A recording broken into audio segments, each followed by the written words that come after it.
n'ezie. Menoko amala n'Igbo n'ezie.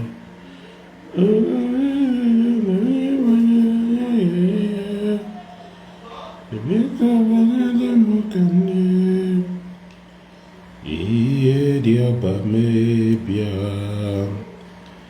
Iye dioba mebia. Iye dioba mebia. Iye dioba mebia. Ọmaka obi dị onye, ọmaka obi dị onye bịa. Ọmaka obi dị onye, ọmaka obi dị onye bịa. Ọmaka o si dịrị ime, ọmaka o si dịrị ime bịa. Ọmaka o si dịrị ime, ọmaka o si dịrị ime bịa. Ihe dị ọba mee, ihe dị ọba mee bịa. Ihe dị ọba mee, ihe dị ọba mee bịa. Biko, ọ bụrụ na ị nweta this video, mma like gị metụ aka na share button. I will not be here for a long time. Enwere m a long day today. Yes, I had a long day. In fact, I had a very hectic day today because I was busy doing one or two things. So, if you join this live broadcast, do me one favor, share this video, because I want to say something that is very important to the main issue and the main okwu unono na issue ụmụnna anyị ụla. Ịma na okwu nke nna adagbuwa because na nkwuo ihe asị ngụ kwuo na-ezu gokwulu ịghọtago eso na ndị na-eme apụta ha na-agbagharị na-agbagharị. I say my own straight. If you like, believe it. If you like, don't believe it. You gotta go. Somebody cannot throw me into panic. Somebody enweghị ike ime n'ụwa ana m atatogeli ọnụ ma ebe mwe. That you telling me? Can you feel no na-ekwude ife a? Yeah? Can you feel no na-ekwude ife a? Ana eme ana m atụ ụda egwu eje ebe ajaduno ọ maka di ya pụpụta. Ana m atụ egwu ezo na nna ejekwu ajadu ọwụ maka di ya pụsi ebe ọ nọpụta. Share this video. Ọgwọsọ mmadụ ịtọ share go this video. Share this video. Metụ aka na share button we share this video. Metụrụ m aka na like button. Metụrụ m aka na love button. Metụrụ m aka na jee baa metụ aka na ọdụ di ya. Yata. You cannot even take anything away from you. Share this video. Enwemu about 20 something people who are watching me here. Why all you do only 3 people share go this video? Yeah, we meta you. We meta. All thanks to all the people who share our video. You got to go. Ancestors Travels. I thank you very much, and there's so many other people. There is one guy again. What is the name of that guy? May we put out the name of that guy tomorrow. Yes. May we put out the name of that guy because I'm going to appreciate some people on this page. If not this weekend, it will be within next week. I am going to appreciate some people. Especially, I will pick them myself. That giveaway is not a giveaway of SM Mado. If you meet this criteria, I already know people. Yes, I already know people who are helping us a lot in spreading our message. Only one particular guy, aside Ancestors Travels and so many others, na eme hafu video from Isiagu Global TV. He share even this my sister. Is it Justina? Is it Anamafia Nenueba now? Yes, Anamafia Nenueba now, and so many other people who share my video the moment halfway. Only one particular guy. I'm home now on a standby. In fact, I'm home na mona yona bankata before me video. Video so kuli nya wolonya kantili fa. Ihu no ye share there. With hey, can I this? Okay, I will really go through so that next time my day video, I will mention the names of some people. Hey, what I go? Then I am agazi. If not this weekend, then within the course of next week, I will do a giveaway here to those people who has been supporting us. The wine azo. I will try everything possible to make sure that the number somewhere 20. Yes, I will make sure that the number somewhere 20 people.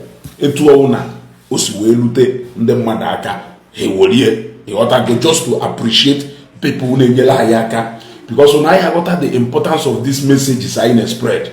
It is not just to sit down and enjoy it.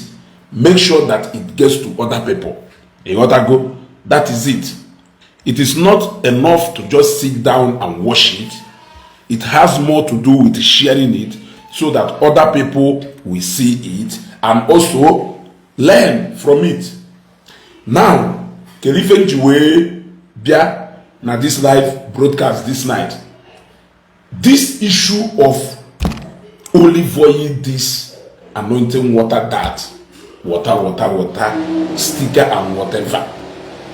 Kana jumu nai. Onika gubohono. Hear it from me. Hear it from Ezugo today. Whatever it takes you to build your own Christian and spiritual life, do it without any apology. Whatever it takes you as this Spirit leads you to fortify your spiritual life, do it without owing any apology to anybody. You don't owe any apology to anybody. I will give you a very good instance, and let me give you a very good example. Football fans can do anything to support their football club. Obolo ni jegolu jersey, or ni jegolu aqua edel Messi, number Messi, or ni jegolu sticker, head woman, or whatever thing. Messi, ka club Messi na win. But sometimes you find out that all those sharing that it also motivates the players into a magic or take you to victory. Now, if somebody can do anything, snow, just to go and watch a football match. Some of them upon insecurity na southeast kida.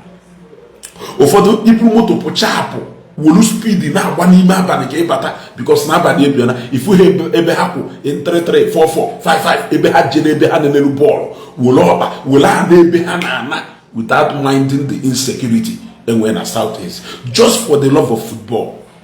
Just for the love of football kamadu yeju we wolu last card ye je bet ya na favorite club. Yeah, some of them is not all about betting to win money. So many of them want passion about that club. They love about that club. We finally push her into doing all those things. But you see, Messi omonye hawo, si Ronaldo omonye hawo, Arsenal omonye hawo, Chelsea omonye hawo. Club ni na amorodo na ndane exist. If we have an argument or say, na ina shigo Messi, na ina shigo Mikel Obi, guno ye na shigo, enona board of directors or board of trustees, and Arsenal, kenona kende Chelsea and Arsenal, or mane majemili nezo, we want mili we take risky, we generate ball.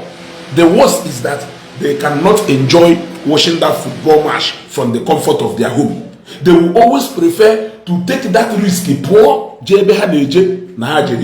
football. All these things and many other things is what they do for the love of football.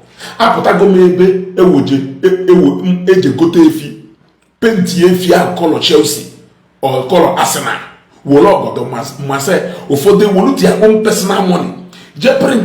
If I am anya n'onu, for they want their own personal money, je print ya bande ana agbanaka na-eke ndị mmadụ ọ na-ele for people fa na-egolu na njofa that thing ị na-ego onya ya eme na Arsenal ya win match ya, onya ya eme na Chelsea ya win match ya. So if somebody can buy, if somebody can spend his or her money just for the love and passion onwelu for Arsenal. Why will you have problem with me buying olive oil? Buying olive oil because of the passion onwelu for Christ, or because of the confidence in onwelu as it may lead me. Either ways, when you look at that fan base and a winner football, all those things go, it is mantle. Because that is the way his or her own contribution into supporting that football club, Arsenal. In as much as no golie that thing, Nega cannot even go to Arsenal football club. It is going into somebody's personal pocket. It is going into somebody's personal pocket. But you don't care. Can there be a problem with me going to buy olive oil or holy water? You know when they never happen. But selling olive oil, I have said it countless times. The first one Ngolu Shilo 2020. Ngosha Ngahe go Emelu Shilo 2020. Bia Nigeria na 2021.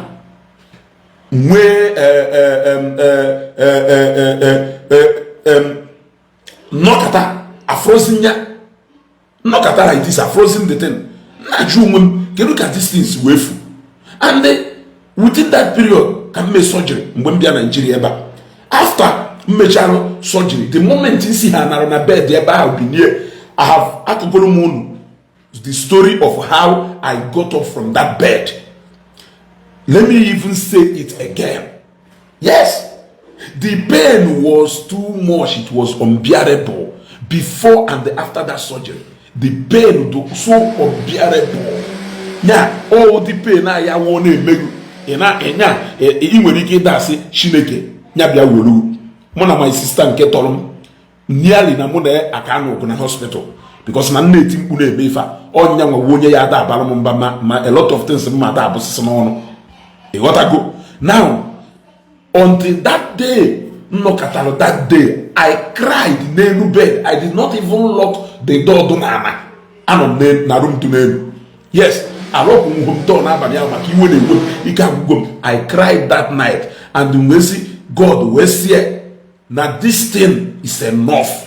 Enough is more than enough. I am tired of this pain. This pain do too much. I can't even move from there. What is this? I am tired. That no polo. Now I don't even care how this thing is going to stop. No polo na this thing aposero. That na mmadụ nwa bịakwa na nkom si Jesus jikwa wee sị Jesus jigara sị na mmamonya ahola. I was just saying a lot of things. One of my friend, my very good friend, Kwalumpe na September 20th of that year. Yes. My very good friend Kwalumpe na September 20th that year. Ishaka Nation, I can see you watching. You played na wake keep that barrier. He played na wake keep that barrier. Yes, because now you take a picture na wake keep that barrier. You also played tomorrow, next day. Yeah. Onye follow na that picture same. Agbara na musi na bed we bini we guy even down na that barrier. 2 days to that barrier. Even that day I was moving up and down. Ezuholmike. Automatic from sick bed. You will not agree. Change the name on that picture. I will post it again tomorrow. I slept and woke up. My friend Walo Mpaye name Obian at my house because Osho can Bagaria if I don't have that barrier. Osho can play a very important role in that barrier. But only would na moved in one place at now. How I got up from that bed was like a magic. After I cried that night, before me be near the bed, before me be near the bed, only take him like 10 minutes or more. I did not even lock the door. I generated I slept and I woke up in the morning from the extreme part of the bed and say, how did I move? Eguna to me turn. And say, come turn, if you remember anything. If you remember anything. Mbinye, if you remember anything. Mbinye, Jenny Shama, Mbishigeta. If you remember anything. I picked up my phone immediately, called my friend. Say, Eba in a woman of move from Ebon outside the new boy where you be a broom or drive or be at my house or broom. That was how we started running around for the remaining part of Ife Fon at that barrier. And it was so active that day. I went Nangagari Ife Magagari na Banya. Now when the next morning, you will not agree. I started moving, started driving. It was automatic. When I got off from that bed after the burial, the next thing I did was to go straight to Uru Umudin, Winners Chapel, Uru Umudin. I went there and I bought this bag. I told somebody, I don't know how this thing managed to leave my hand. I don't know how this thing managed to leave my hand. In a year before 2021, if you turn around encounter 2021, or if you turn around encounter 2021, I went to Winners Chapel, Nuru. I bought this. The moment until this thing naga, that this thing happened naga from 2021 out till today. It is my faith. Yes, it is my faith, and yet I am an Anglican. Abrom ohona mu a full member of Winners Chapel. Njoso na Winners Chapel because nama na no Anglican church na Zambia. Moreover, my mind just accept what either the Winners Chapel na Zambia. So my own encounter and how I build my faith. It is not your business. In fact, when I see what most of you are doing for the love of football, and I'm afraid no for the make us say, but who am I to come and start judging you? That is what gives you joy. That is what gives you satisfaction. Ụfọdụ n'ime unu na-eji maka iwe na asị na club lose match tie nwunye gị fene na luo. Ụfọdụ n'ime unu na-eji iwe na asị na lose match ihe rinni you lose appetite. Can't you translate it into what is happening in the Christendom? Why do you have problem when somebody use their hard-earned money to go and buy olive oil in a church? Is it your money? I am asking you, is it your money? That olive oil. Why are you crying more than the bereaved? I am asking you, why are you crying more than the bereaved? Yeah.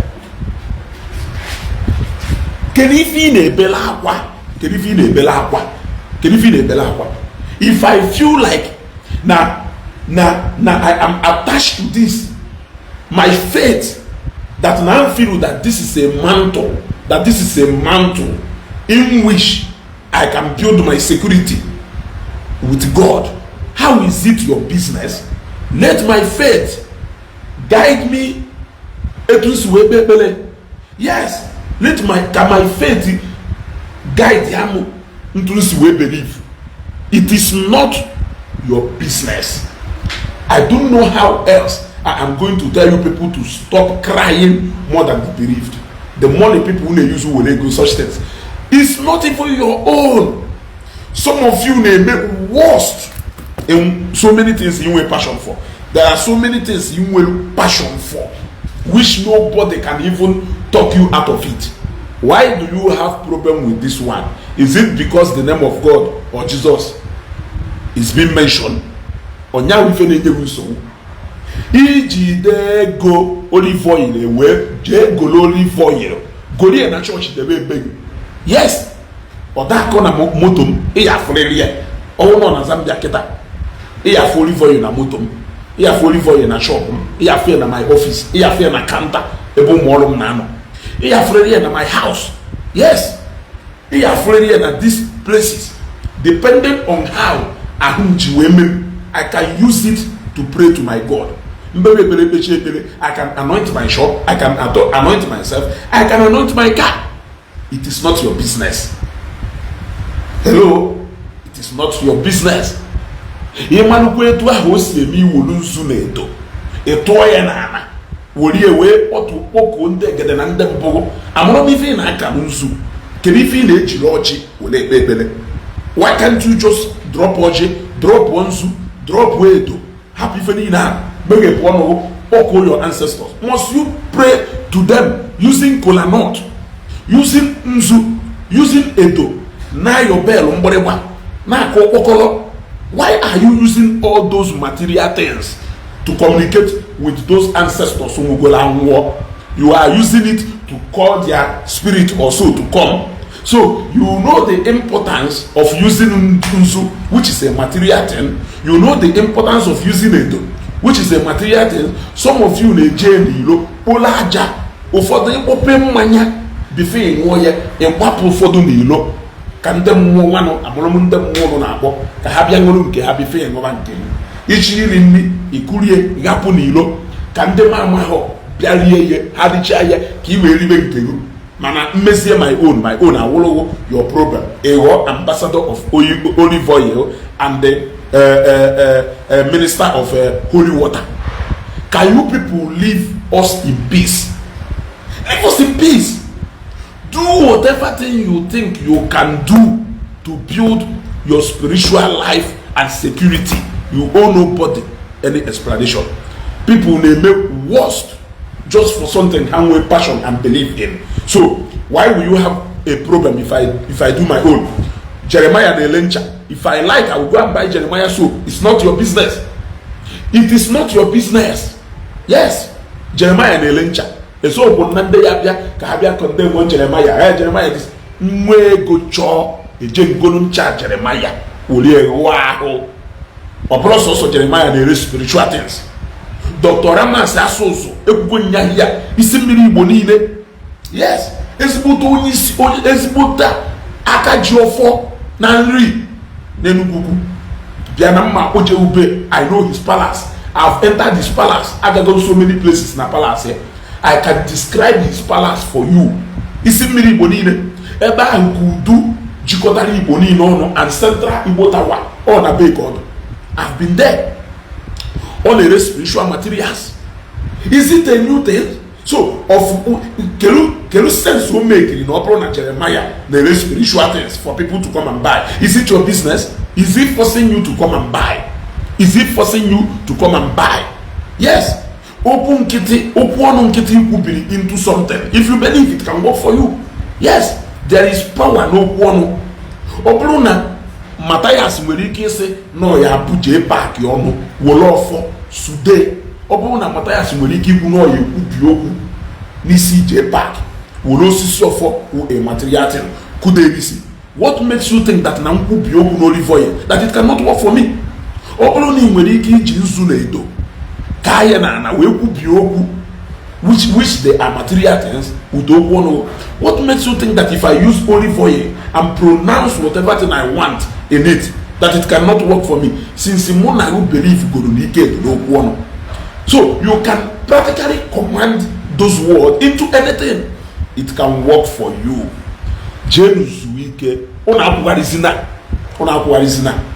Is it not obvious that there's nothing you people can do about it? There's nothing you people can do about it. Well, every day can they brew holy water. It's in a synagogue church of all nations in Pune, Zambia. The Zambia they go very expensive self can they go. Yes, Nigeria had ele Jane and Zambia you were back if olive oil TB Joshua. Yeah, if we be and a buye na katon will happen or Masaho. Oh, Madu Jege we go here. J. Opposite Arsenal, I have a ball. If people name for the love of football. If you can do that for the love of Messi, who doesn't know you, Messi or Money, Messi or Mani exists. For the moon and go maka Messi, in go maka Ronaldo, in go maka Mikel Obi. You have done worse things maka Whiskey FC, Davido FC. Yeah, for the moon agenda, say tattoo Davido na Davido Amahonyewo. You are just trying to connect with Davido with that tattoo he said. For the moon, aqua is Davido. For the moon, emulate like Davido. Baby, these are things he may make because of Mado. So who says I don't have the same right to express myself or the love? Okay, let's say that we are using that to express the love and belief we have for Christ. Is it your business? It's not your business. So what is all this? So ụfọdụ ndị na-apụta ka ha bịa nyere ụnụ aka due to blackmail emotionally unu na-eme ka ha wee cancel it. I cannot cancel it. If your faith, like look at my own. I'm ezo. Look at my own. If asokongụ na ma agbapụ debe ka m gwa eziokwu nke ahụ pụrụ n'aka na that 2021 I started feeling empty. But I was feeling empty. To be frank, the day nchọpụtara na that wristband the other naka was when I came out from the theater. Due to na manama ha agbapụ ya agbapụ amalụ ọ bụrụ na ife na-ekwu tata wokwu asị amalụ m ka ife house wee si n'aka. The first one melụ ndobi ngotakwa that one.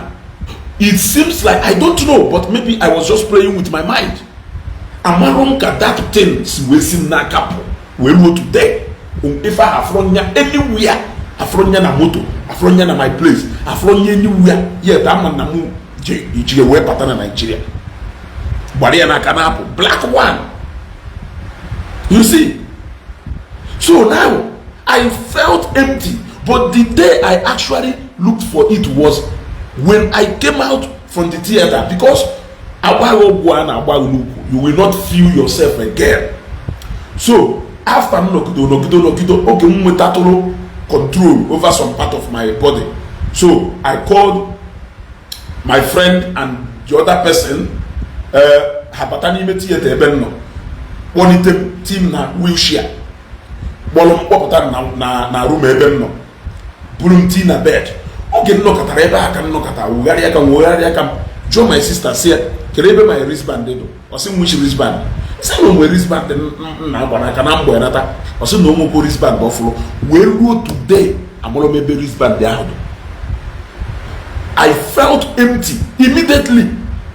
Is it even a coincidence that as soon as I felt that empty that something has already happened? Yes. But I'm only telling you how I feel.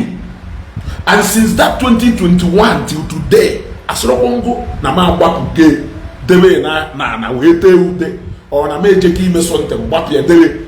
This thing is na kapo from 2021 to now. Goye is almost 3 years. So it's not like I am telling you what I am not practicing. Yes, I believe so much in mantles. And a major Anglican church. Sometimes a male sticker. Okay, Sembat, Lagos, DSU, Deliverance and Healing Unity, Sembat, Anglican church in Lagos here. I got a sure about kind joke if any I be that na our family house. Now, Sembat name always ha. Oge Christmas, oge ndị mmadụ yeje uno Christmas. O nwere one ife doka card. Nyo na doka laminated ife a na-eme for nya more like safe journey. Na ife niile dị n'okporo ụzọ na Christmas na nwa nke Yesu na ihe ejicha uno chigata eme ihe edebe ịchọ igorie ike ihe na moto. Yes, ijebere onwe uno as the Lord pleases. You connect to God. You are not praying to this sticker. You are not praying to this. But this is more like a covenant. This is more like a point of contact. This is more like a point of contact between you and God. Yes, when you pray, you connect to God. Etu ahisi eji nzu na eto. Ahama agwari ekowulu. Etu ahisi eji material nzu anafu na ana. Etu ahisi eji kai. Nkwike owu ndị China lụrụ ma owu ndị bayi lụrụ ijide ka itinye n'ọnụ gbuo ya gbupụ ya ụfọdụ ọgbakọta afọ dị eto n'ọha afụsikiri ya owuru ka kpụrụ n'ọnụ bụcha bụọ ya n'ife o ji agba afa kai ya ọnọhụ mmadụ lụrụ ya. Ana m ajụ gị ajụjụ kai ọnọhụ mmadụ lụrụ ya. Ndị na-eji akwa wi Fanta na mmiri Fanta ahụ ụnụ na Coca-Cola ọkpara nkata maka ịkwa ya na mmiri mgbe Coca-Cola bidoro ịlụ Fanta. Ana m ajụ n'ụlọ ajụjụ na ndị na-eji powder hụ onye mmadụ na ịchọrọ ihusa mmadụ powder ka i wee kpọtuo mmụọ nwanụ ọ mmụọ gụnụ. Powder is it not a material something I want? All these things, can you fool me deceive the wrong one? Why are you people deceiving yourself? Yeah? Anointing oil may be oil company lolo. It may be oil pastor gelo anywhere. But the moment you pronounce a word into it, if you believe it will come into manifestation, it is a mantle. You can actually use it and pray for somebody, not even a pastor or so. Okay, somebody who is not even a pastor or who is not even Ebuka Obi or anybody reminded me today about a message Osendelemo about, okay, Kamanumbo send that message. Look at that message. Osendelenya na 27th of March 2024. Mba, Osendere that message na 2nd of April 2024. Somebody who is not even a pastor. I don't even know Ononyawo. Osem, look at it here. Up one maybe na aforge. Osem Ezugo, good evening. Please, I saw a heavy attack on Akosayon. If you can reach him, tell him to be more careful. Thank you. And say, please, who is this? Was it a dream? Or a vision? Please give him the message. I already did. Thanks. So now, all these things in the email na Facebook. Or today. Send the parent the screenshot of if I will screenshot. If I will screenshot and go see among I'm on no go slow for ma. I'm using call you if I will screenshot or send down the screenshot and say how are you bro or say I'm very fine sir, well done and say thank you and say Aku is covered or say he is, they can't harm him, they are going far against him more than what you think and say I know or say God bless you and say I don't want them and thanks for your concern or say you are welcome sir. Now this person, I don't even know this person. It means that God can speak through anybody. Look at the case of Ife Kelafaya Skibo or Skibo Kumba Lose Usuje cover. We don't even know the church or the address of that church till today. We don't even know the person of that pastor till today. But yet God used him to work. Do you think that is a must that God must use Ebuka Obi or use Kumuyi Adeboyema? God is using so many people you don't even know on Facebook to work. I can share testimony of a lady. Yes, we went to the motherless babies home on Sunday. Yes, I got motherless babies home na Sunday, neighbor new site. When I went to that motherless babies home, because of one thing, I heard a testimony. Funde Ogani Guna TV Joshua from where before the mother not out here. Look, a woman from Oba. Yes, I can explain to you. I know her very well. I know her very well because Mbahwa, my mom, she came down to our house to come and pray for my mom. Yes. Do you know that this woman prepare just like TV Joshua program almost on the last day of that particular program, drum the team of that program. Yeah? The team of that program is the team of that program. The time is now, or the time is now, or go something like that. With the team of that program, no gays to go. So, go on the mother that no gays go, and there is nothing. She kept personalizing it to her. She cooked for them. She served them herself.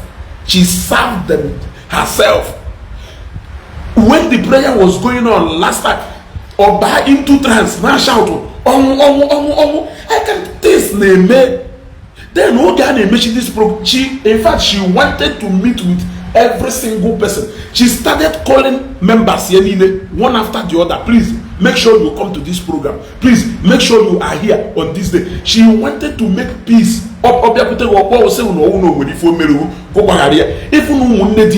She started calling all of them. She started making peace between members here and these members. Even she started trying to make peace between them again. That they will never be the reason why. Do they know what is happening? On that particular 30 days program, yes, the last day, the moment Bashana that trans, maybe if that ekunite organa so jela ya down.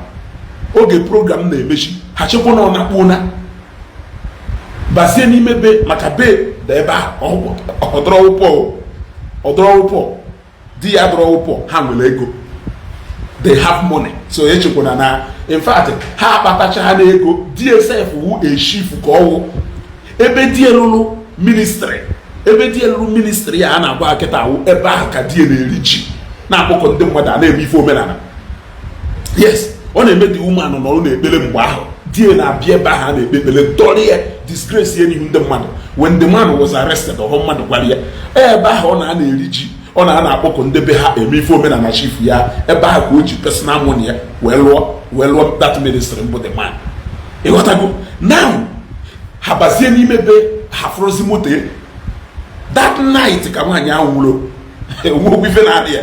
That day go bidoro. That night that woman, she saw it all. She spoke in riddles and so many things, but people have understand the rebonaga. If you are thinking that no one will hang him one half also, one day as you know, Bodo only will damoma, whether on the Nabafa, whether on the Nemifa, because any spirit can possess anybody. So don't even think that Nasawana and Abafa, Nebafa, Dore, when you any spirit can possess somebody. It can possess people, of course. So, obodo ọbụla enwere ndị na-agba agbụma, obodo ọbụla enwere ndị na-afụ ụzọ. Nwanne obodo ahụ na-ana iyo, nke obodo ahụ agwụgo. There are so many people who sees vision for Nigeria.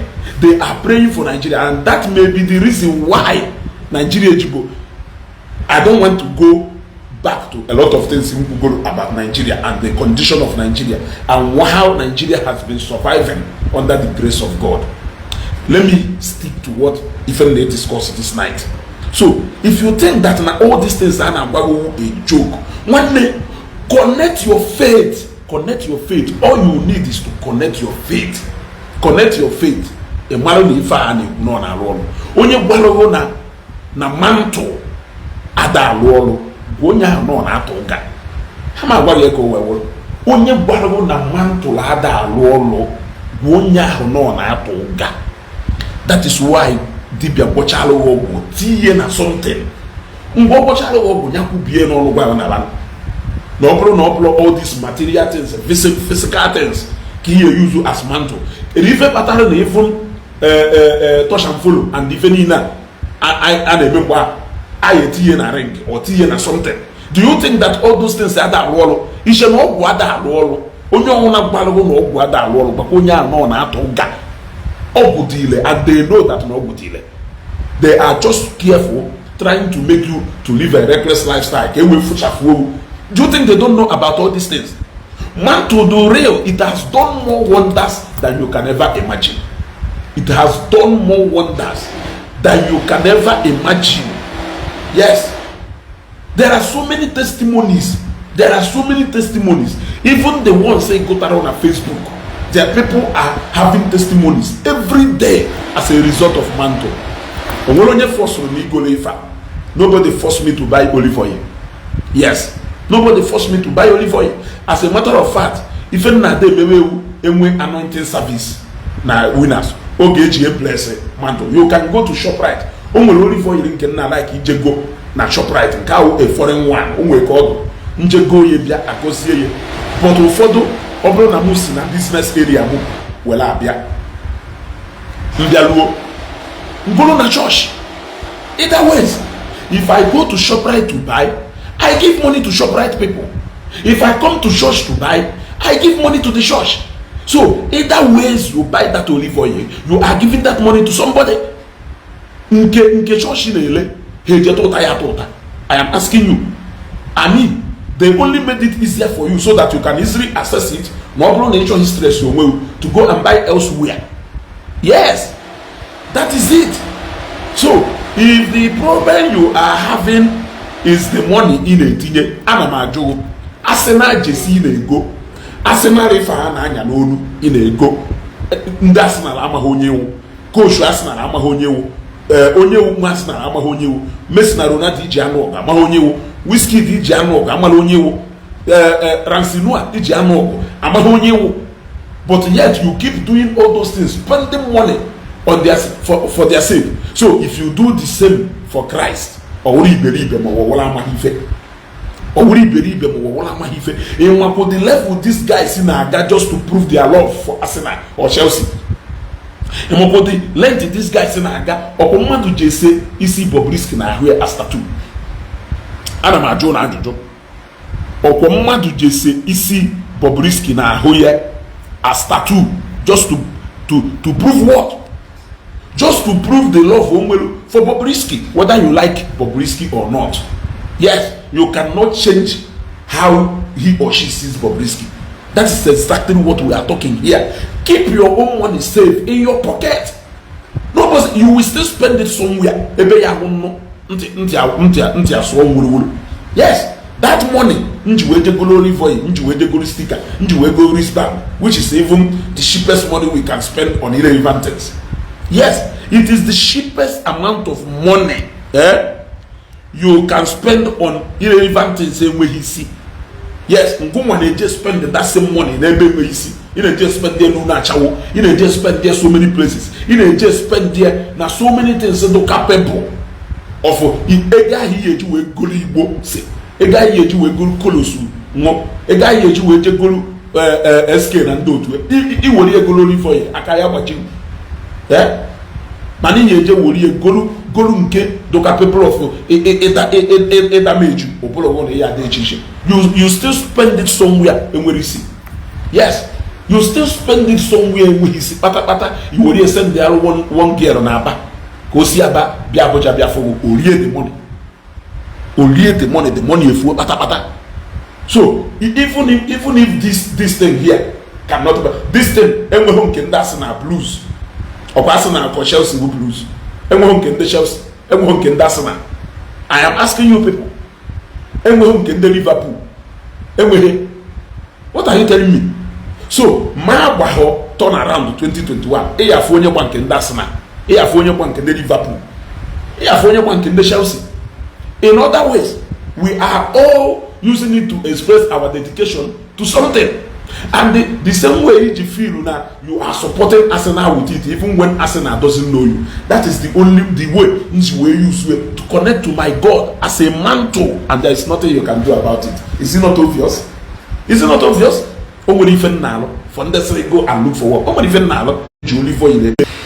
I tamper with this program. Share this program. Metromaka share this program. Open share about this program. Share this program, please. Open share about this program. Share this program. Metromaka na share button. Share this program. Because Jena reaction button go. Metromaka na like and the love. Yes. On the man apia. Ana apia monde hama ana apia. Ona baka so for that. But I hear that apia. Kono na go tifa nebu. E oda go. I had that Pierre Keon na go tifa nebu. Mgbe fa mgba n'aka kita. Efugbo ndị gba nke ndị Arsenal onye iwu. Onye isi Arsenal. Club niile ahụ ha ma onye iwu. But you are doing more and most to support them. You are doing more and more to support people who has enough money to buy your entire family. Yes. You are doing more than this. Why will you have problem na to go to stick about? Is it your business? Mmiri nezo ibu yeji nene ball. Anwụ na-acha ibu yeji nene ball. Ndị ntọnato ibu yeji nene ball. You can take all those risks just to go and support your favorite football club. But you don't want me to buy olive oil to connect to my God. Yes. Ijebe dibia o ya gusigudolu ifi ye wota ka ewe gwọrọ ọgwụ. O he wolo ọnụ nkịtị gwọrọ ọgwụ ka ịnaba.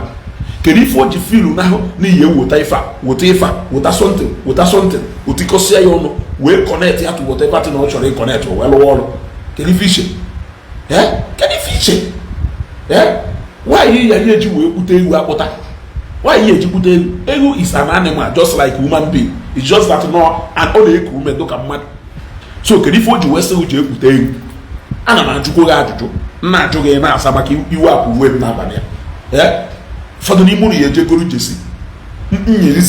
Nyirizie umumu abu for Christ, ma woku neze for Christ. Iwe problem with it. Why you do a problem with it?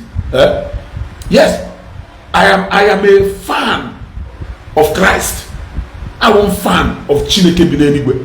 I am fan of Jesus Christ, God the Son, God the Father, and God the Holy Spirit. Do you have problem with it?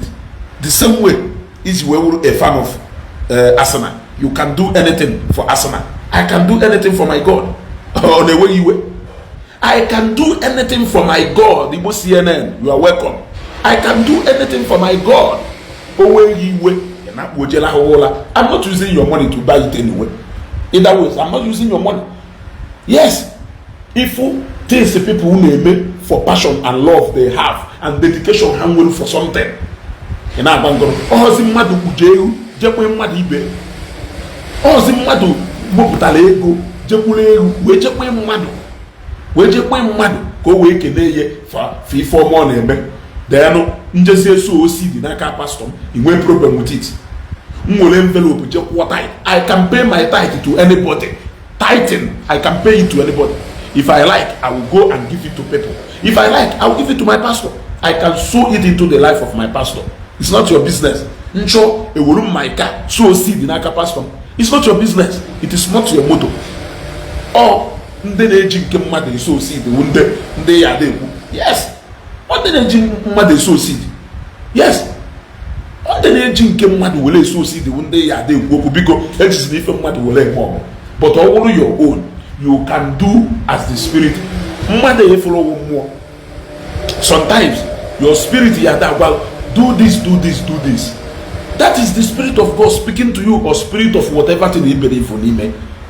Most times, a guy against if I have spirit, you have problem. People can connect to exactly what I am saying. Yes. For example, so many times, na Zambia, we make a blue motor naga, and then fuel gauge. Or one of what I go. We had that doubt in me as you go by fuel. Na filling station here fly back. Na motor ya kose unozo. Drive for had that filling station. Motor ya kose unozo. Ubolo ne this store to baka nimbe. Motor ya kose unozo. That is the spirit in me speaking to me. Yes, but in disregard here. But the men of God will make it obvious to you that this is what the Spirit is saying to you. So many people will problem today.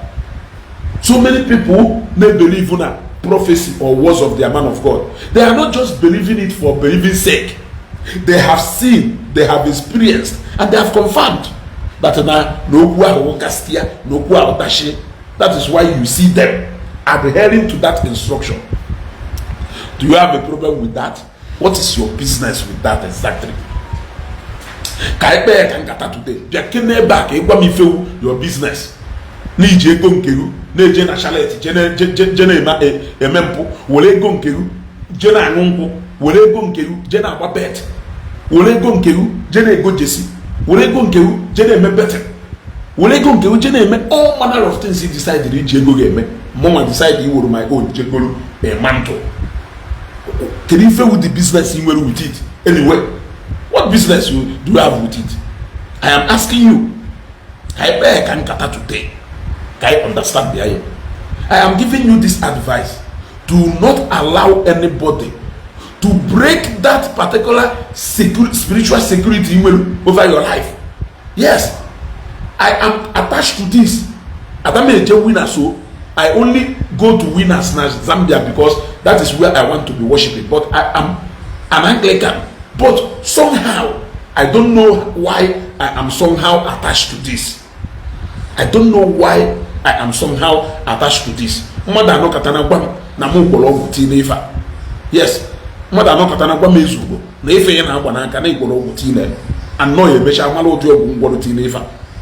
Yes. That is how he or she sees it. Because of how I am connected to this. Come to think of it, This is turnaround encounter. If it delune or the bad. Let's say Namosre, Jesus. Let's say Namosre, my breakthrough is now. Nyiri and Apollo Church. Is it a button? If it delune on a mountain, if it delune on a Maya Munwa, if it delune on a Maya Mwego. Yes. If it delune, Lovett in Shadow, Udo, Anastasia, you can carry on. You gotta go. Or if you joke, the same way as you did so many things in a now. Some of you self say a tattoo may meaning. Tattoo means now, but I know my meaning. And that meaning, they get connected to so many things. I have a guy, Alfred by name, in Zambia, a very young guy. I later employed him na my car wash. Mayor manager. Go we keep one way busy there. Mana onwe tattoo na aho. O se tattoo na aho. Now, tattoo aho se na aho more like flower. Mana o kanko. One day, only one of our brother Onyimo State in shop. Eba na ele week. Yes. That shop later became my shop. I got to go or another one. So now, Obiana car wash one day, my corner that just a motor na my car wash. Obiana car wash in that day, then kata height the guy or a small boy called Manon we height. When they kata height the boy, we not likely this guy. Not sure that this guy be a on a shop. You see why? It's not likely height the guy. Not sure that the guy will actually week do no. You only show week, go to a week because of height. Yeah, see, okay. Now, what the guy can discuss. The moment the guy of her tattoo, Dianaka, you're some bam. So now, the team push home into asking Alfred some questions. When Alfred was here, tattoo is a lunaka. Can you say tattoo naka? Because if had you Mr. Eric Ghana, they cannot pronounce my Igbo names, the English name. They cannot pronounce any of my Igbo names. So I had to choose my dad's name after my dad, Eric. Nazazi Eric. So if I had you Mr. Eric, so always Mr. Eric. Now this tattoo Oserunaka will meaning, and it means a lot to him. Kelu the meaning stars not flower. Say kelu the meaning of so many stars is a naka. Always na when their dad left them, no one also that na maha ekweho abandon her. That na the mom stand by them up till today. Not because of the mom meluna how street kids. Was you okay? Right on. Always na the number of these stars there naka. Mugoyono no age mwe. Now every year mwe adia a year ojekwa add kwa one star. Now every year mwe adia a year ojekwa add kwa one star. Or go just chayono we sem no ahuna kamwedo. Now mwe clock kwa another year ojekwa adia one star. So to him that star connected into so many things which you may not see. Are you seeing? I am not justifying tattoo, but understand the message I am trying to pass to you now. So, to him, that star is a connection to something dear to him. Have you seen it? Have you seen it? So, when I tell you that this turnaround encounter means a lot to me, ask me and I will tell you. It can, instead of me, I add another one. So, blue sticker, your soul, your spirit accept or go that sticker, my pede na door, my pede na moto, or will only for you, go lu each of go 10, or holy water, go 20, or won't charge Jeremiah, go and then the spiritual material can go. Or plus on Jeremiah, when 11, more spiritual material, Junafia, my scent, mancha, my spiritual soap, my spiritual perfume. But immoral spiritual material, Donafia. Yeah? Immoral spiritual material, Donafia, de lele. Yeah? Or Jeremiah led Anke. Who says that Jeremiah cannot proclaim a positive word n'ime ncha gba wori egobe. If you connect strongly to declaration emere na ncha, it will work for you. It may not work for Mr. B, but if you connect with it na Mr. C, it can work for you. People have testimonies. People with testimonies have encounter God with using mantles. You think it's a joke? It is not a joke, Mr. Man or Mr. Or it is not a joke. People with testimony connecting to mantles. Yes, you are not praying to mantle. You are connecting to your maker through mantle. Yes, you are connecting to your maker through mantle. Every single thing matter a physical something is what makes you when you see a lawyer today. It is not because the barrister na title yet. You will see him the moment you actually assume that position here as a lawyer. If you are the wig, that wig, which is a physical something, is what makes him a lawyer. Not merely qualified to stay in a law court. Stand there for you. When you see a doctor, you must see a physical something. Yeah, justify that doctor title. Don't have it. When you see an engineer, you will know. If you are a mechanic, you will know. Yes. If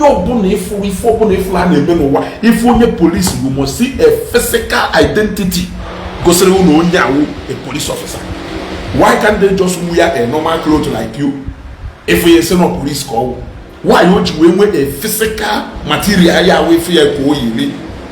You want to go identify here, no a police officer.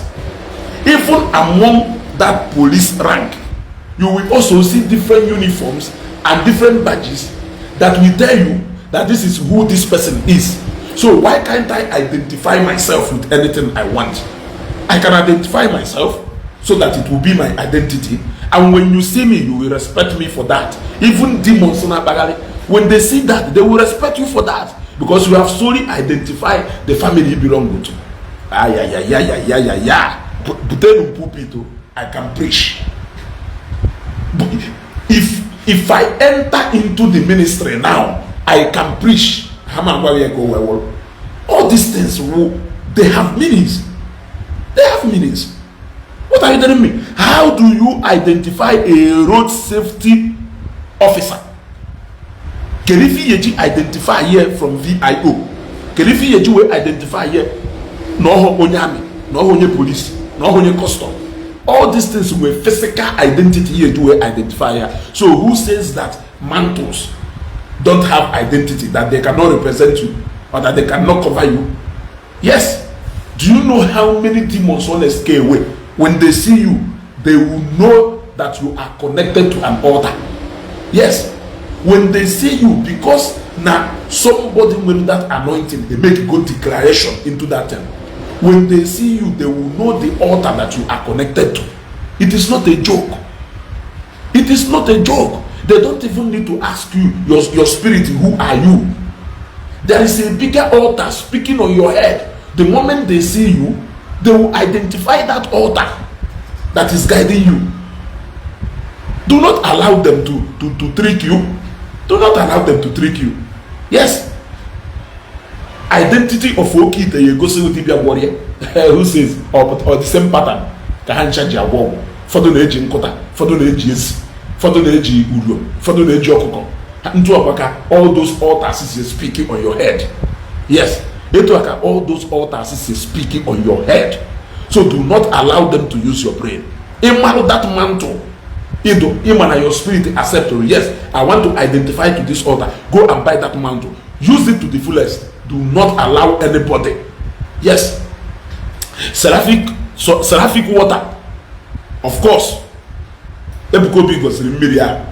Even in the Yoruba, agwara m unu na the oge mbatara agọ. Or onye Yoruba agwara m sị m. Now, she doesn't know that na ife ahụ okwuru nwere spiritual undertone. Ịghọtago? Oge m bịara na complain maka mmiri. O wee sị m do very careful maka mmiri nna aṅụ na Lagos ya. Wee sị how? O wee sị m na the only mmiri oya advice me ṅụ was Seraphic water. Yes. Now the only mmiri oya advice me ṅụ ma malo na moto free from all this waterborne disease or ifa was seraphic water. Omaro na ifa ho na more like a confession on ebe, because na seraphic water is not an ordinary water, just like aquarafa yogurt and aquarafa ifenine. You gotta go all these things elelu alter before production ebido. That is why you see them standing out even among the Yoruba and Hausa. Yes, Junior will be around Ago, Victory Estate. In fact, so many parts of Amuwo and everywhere. Seraphic water wonya jobosa idea nile. So that word they speak into that water has started manifesting. That word they speak into that water has started manifesting. Are you not seeing it? And sometimes, okay, let me tell you something. So many clubs in club ni na slogan. The moment you speak that slogan out, the same family, you're on a different family. Or understand the if I there is always a verbal declaration, a verbal pronunciation to anything and a man or one. There is always a physical identification to anything and a man or one. It doesn't occur here to na anything aside this. Not all.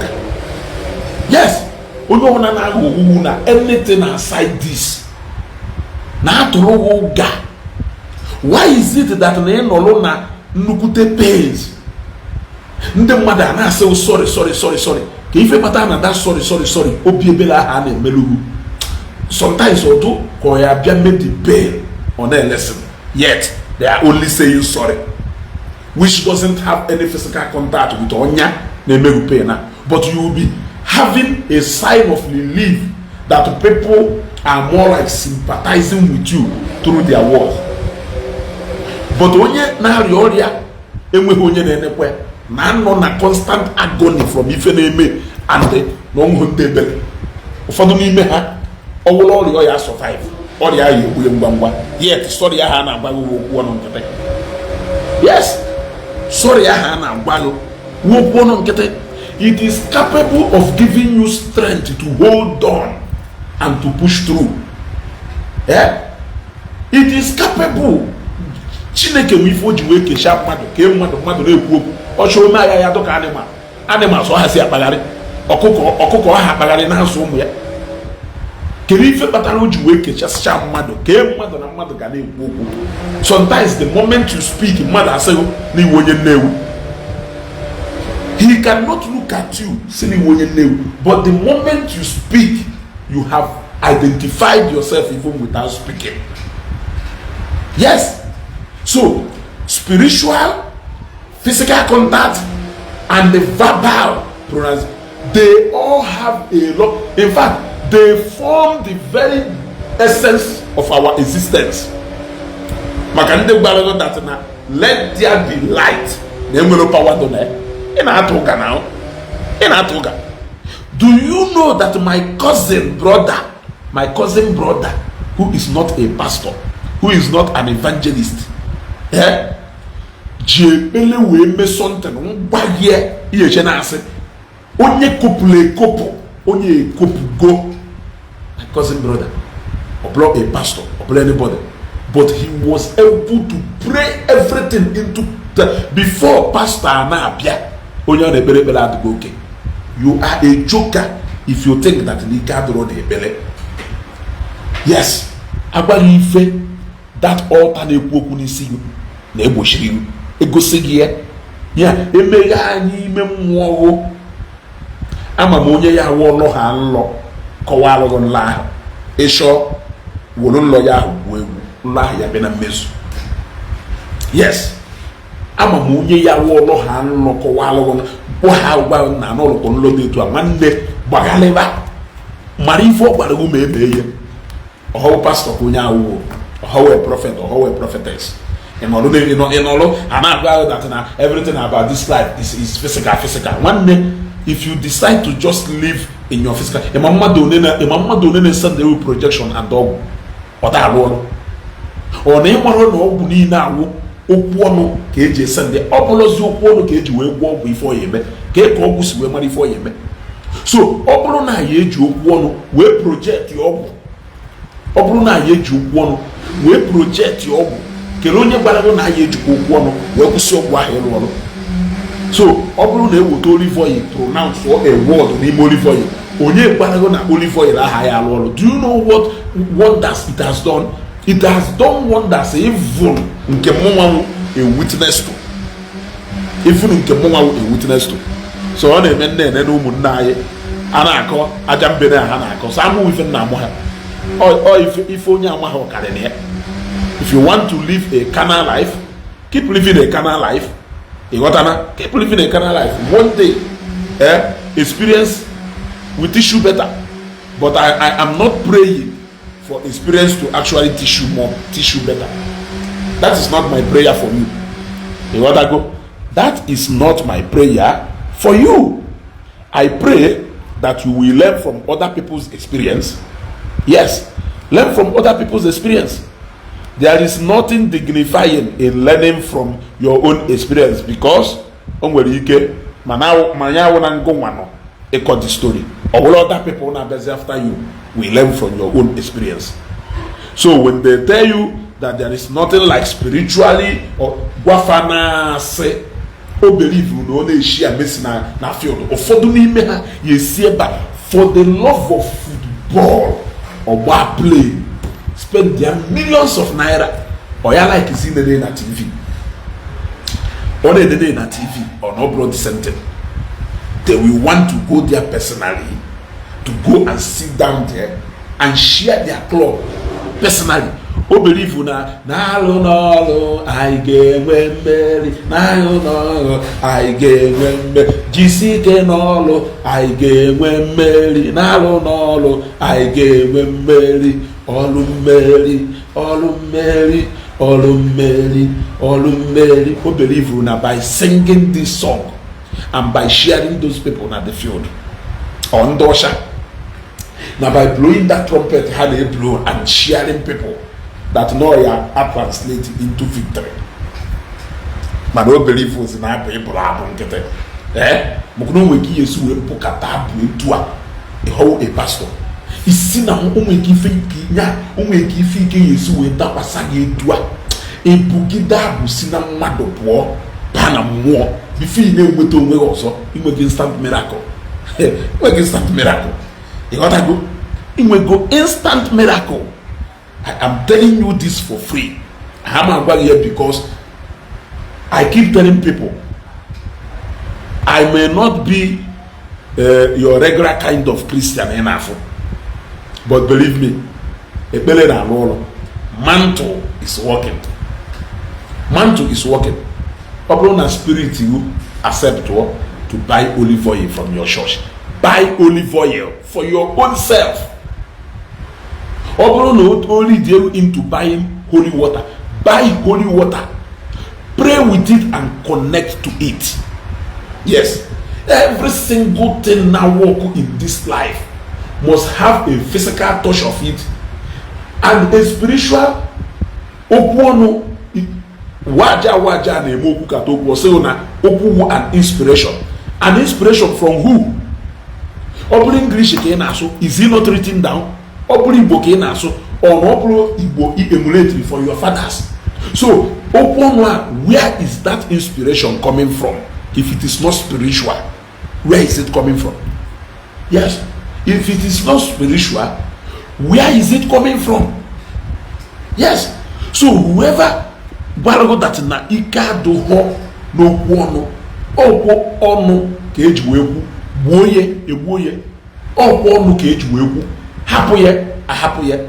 So agbaze unu eji onu we egwu let there be light and there was light. Why ye ejiwe gbaga ebe mana by me mmadụ esego your money or ndo you will be forced to respond because name will a physical something o nwere a physical and material something mmadụ chidoro wee weruzie okwu ọnụ wee command ya into doing what you are going to do. Okay, ewere data egbe na-agba ya n'elu iwere uche gị gbara ife ọ na-agba ume, you will not know na ọ bịara isugo ohi ka ọ bịara igbu egbu ka ọ bịara iburu eburu ka ọ bịara ishi ụwọ until okwu okwu. Egbe aha ekwu okwu, egbe na-emeki noise and sound, but egbe ata ekwu okwu. Okwu ọnụ ka a ga-ejiriri wee sụọ iwe ghọta etu a ka o si wee dụ. So onye ọwụna na-agbago that na mantle o ife eji emego no nwanne, you are not buying it for your pastor, you are buying it because you want to communicate to your God. That is what your ọnọdụ ka ewepụta a team a eji wee kpekpere na church. Pray with it seriously. Amụtanye na winners. I believe na mana just like into Evangelist Ebuka Obi si eme ọnọlụ, onye ọ na nwere pattern o ji arụ ọnụ ministry ya, onye ọ na nwere pattern o ji wee na-asaka ọrụ ya, just like into esi wee kwu na onyinye amala dọ n'ụdị n'ụdị. Onwe ndị nyere onyinye ibu amụma, onwe ndị onyere onyinye amara ịgwọ ọrịa, onwe ndị onyere onyinye amala for prosperity and so many things. Now the same way the system if ndị niile a ji ya operate chi wee dị iche. Now Oyedepo aha emetụ ndị mmadụ aka, but Oyedepo ya nọrọ na altar raise a team and a prayer point, a na-ekpe ihe ngụnwe wele aka gị na-eclaim ya. You will declare all those things for yourself. Every month ka a na-ewepụta a team for that month. Basis of the prayers niile ha ekpe na that month will be centered on mostly that team. So it will be more like you praying for yourself. It is more like intercessory. Go for the winners. Yet it works for them. I am a living witness. The testimony we tell after Shiloh 2021. No, after Shiloh 2020, I cannot express it with my mouth. It was a shock, and yet it happened. Yes, it happened. Wherefore? Because I went to that Shiloh with a broken heart. So, with passion. In fact, if for one and that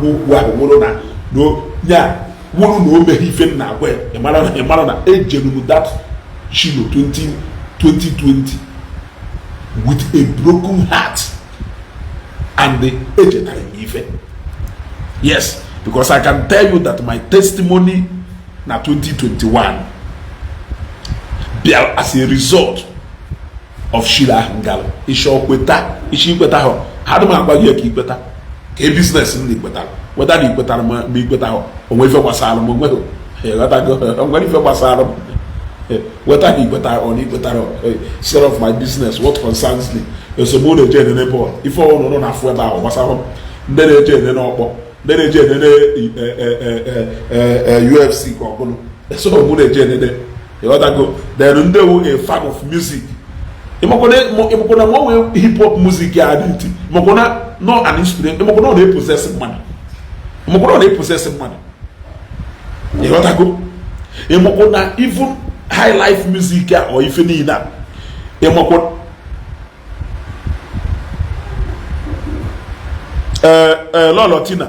Lolotina.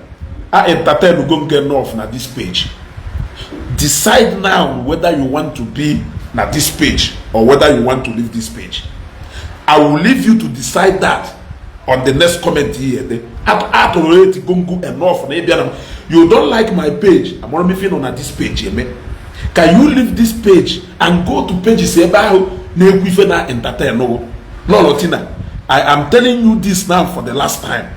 Decide now whether you want to be na this page, whether no fake account okay or not. I don't care. If there were anything again, will go to whether I block you straight. I am telling you now so that you will know. So that you will know. You must not be in my platform, as you already know. Adama young man up here. So decide whether you want to be na this page or not. If you don't want to be here, you leave, or I will take you out myself. You want to go? Okay.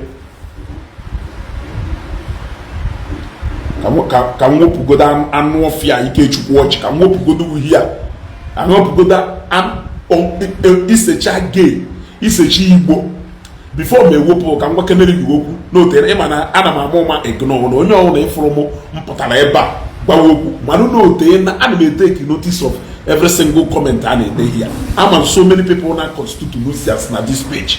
Ịghọtago? Now ọjị Ikechukwu ọbụlọ mmadụ merụrụ. Ịghọtago? Ọbụlọ mmadụ merụrụ jee chi ife ihe eme onwe gị, ịhapụ onwe gị aka, ihe adakwa akwụgharị kọrọ ọnụ na-akpagharị. Ịghọtago? Ọhọ mmadụ na-enye gị ego ije je sege, ọhọ mmadụ na-enye gị ego ije je agba kolos, ọbịa mmadụ merụrụ na ịdụ frustrated. Ọbụlọ mmụọ your problem, go and seek for solution ka ị mara ife na-eme gị. Ịghọtago? Ebu na frustration will be here because ọhọmmụ merụrụ ọbụla onye mere ibe. You have your life. If you have allowed your life or do so bad damage they told you today, ọbụla mmụ nwa ways to go cause ya. So in the light of that, I am going to gbapụ now n'ọkụ from this page because your excesses na this page are to go overdue. So mgbapụ were another account batakwa, agbapụkwa ngo iwerekwa another account batakwa, mgbapụkwa. It will not cost me anything. You gotta go ngo nwa ka ya that cost a lot. Ide create more page ọbụla mmụ. And for you to be creating more page to come and interact na my page, o gosiri na love from my page, but demon ahụ nọ n'ime ego ha ala awụwo ka ikele okwu a na-ekwu na this page. In the light of that, kelego Ikechukwu ozugbo kpam don Lolo Tina ozugbo kwam. Let us continue. Any other person chọrọ ka mgbapụ ya n'ọkụ, feel free to inform me whether directly or indirectly. Feel free to tell me here na comment section. Ịghọtago? Mgbapụ n'ọkụ ozugbo. Ịghọtago? Ana m take notice of ndị na-abịa constitute nuisance na my page. I like ife na-ekwu mana mgba ya kamera ihe so na first set of people ya wuchi ya gono ka bịara ige. Kedu ife bịara ige here? Ka ife bịara ige here? Jee na ndị na-agbago Jesus ewe nka they are selling olive oil. Jekwu ndị ambassador of olive oil and ministers of holy water. Ịghọtago? Jekwu fa, they are there to always entertain you. Now kedu ife wụ mgbadoro isi n'okwu na-ekwu ya olive oil a na-ele edo hakwa convinced in your soul, in your mind and in your spirit. Buy olive oil, use it and pray, use it and connect to whatever thing in Ayochukwu. If you have faith, it will happen. Kedu ife ogene okpokolo osisi ofo nzu oji edo, kedu ife all those insects a na-amụ ya amụ, kedu ife niile ahụ na-play role na ịkpọtụ mmụọ. Yes, kedu ife kpatalụ na ya aka nzu na wee gowa ọfọ, kedu ife nzu ahụ na signify. Enwere ike ịhapụ nzu, hapụ ọjị, kwuo okwu verbally, hafụ na-ere handkerchief, golu handkerchief na ijide ego, buy handkerchief na ijide ego. Yes, handkerchief shilo amamu mgbe ọ dugidoro wee ruo mgbe ọ pụrụ. Yes, they are part of spiritual material. Ọ bụrụ ọsọ ha nwere spiritual material eji alụ ọrụ. Yes, so Pastor Jeremiah lee ncha, lee ude, lee anything. Yes, go and buy it. Ọ dụrụ iche to, in fact, ka mma karịa fair and white soap ijere igo n'afịa. Fair and white soap ọkwa ha delu something edelu na ahịa gba na ife ahụ ife ọ na-alụ. Yes, ọkwa fair and white soap ahụ ijere igo ọkwa ha delu ezigbo ife ọma niile ọ na-alụ. What happens na ọ bụrụ na Jeremiah lụọ ncha dekwalụ ife ọma ncha ahụ na-alụrụ? What happened? Kedu ife mmelu na ọ bụrụ na ọ lụọ ya ọ maka na a pastor ka ọwụ ọ maka na a pastor ka ọwụ ka because no delu spiritual things that soap nwere ike elụrụ ndị dibịa ọ na-enye mmadụ ncha ndị dibịa ọ ha-esi ncha wele ha esi ncha Igbo bụ na ndị otu ha enye mmadụ ncha eji awụchapụ ụchụ ihe anọ na-eje na mmiri je na awụ ndị mmadụ arụ ihe anọ na-egbu ọbara anụ okay yes violence queen na Ekuke Zion thank you right on time jee for another page and come back. Yes, go and get another page and come back. I will nkaya kupukwa onoko. You gotta go. Yeah. Yes, even they would do very straight and the forward. Yeah. On and onwelu dibia no na Ndi Igbo adesi ncha wele. Yes. Onwelu dibia no na Ndi Igbo adesi ncha wele. Ana ma ajụ ajụjụ. So, keri ife meru na ọbụ na Jeremiah lụọ ncha. Wee gwa na ncha n'ihe je wee wụpụ ife dị otu agwa. Keri ife o meru na Jeremiah omotofo ya lụọ ncha. Yes. Yeah.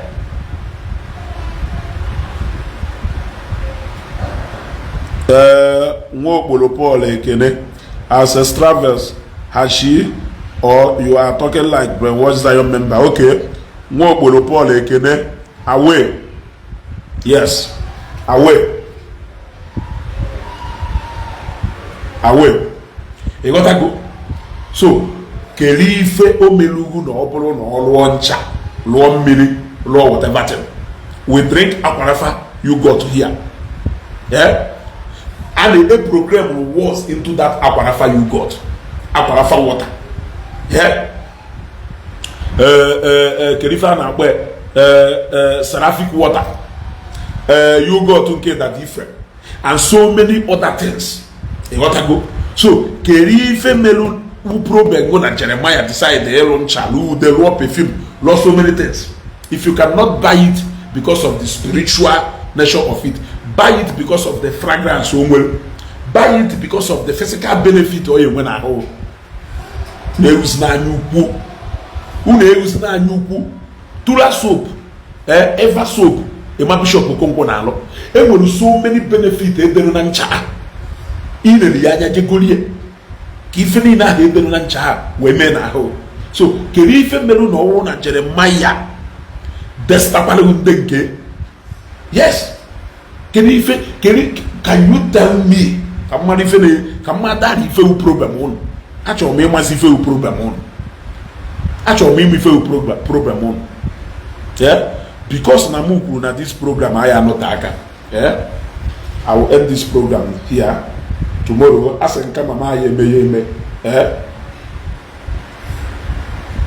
as in Kamama Yeme program, but I'm highlight here, then actually, I am up also because actually, I acquire your former. Can they, when you got there, where got there? Yeah, uploading on a program, name and Isiagu Vida, share this video. But Roma can like. And the love button. You ought to go. I draw number. Claim it and say amen. You ought to go. Okwu delay. You ought to go. Ana Lucy moto yao a command the moto. On a fe a short. A command the robot.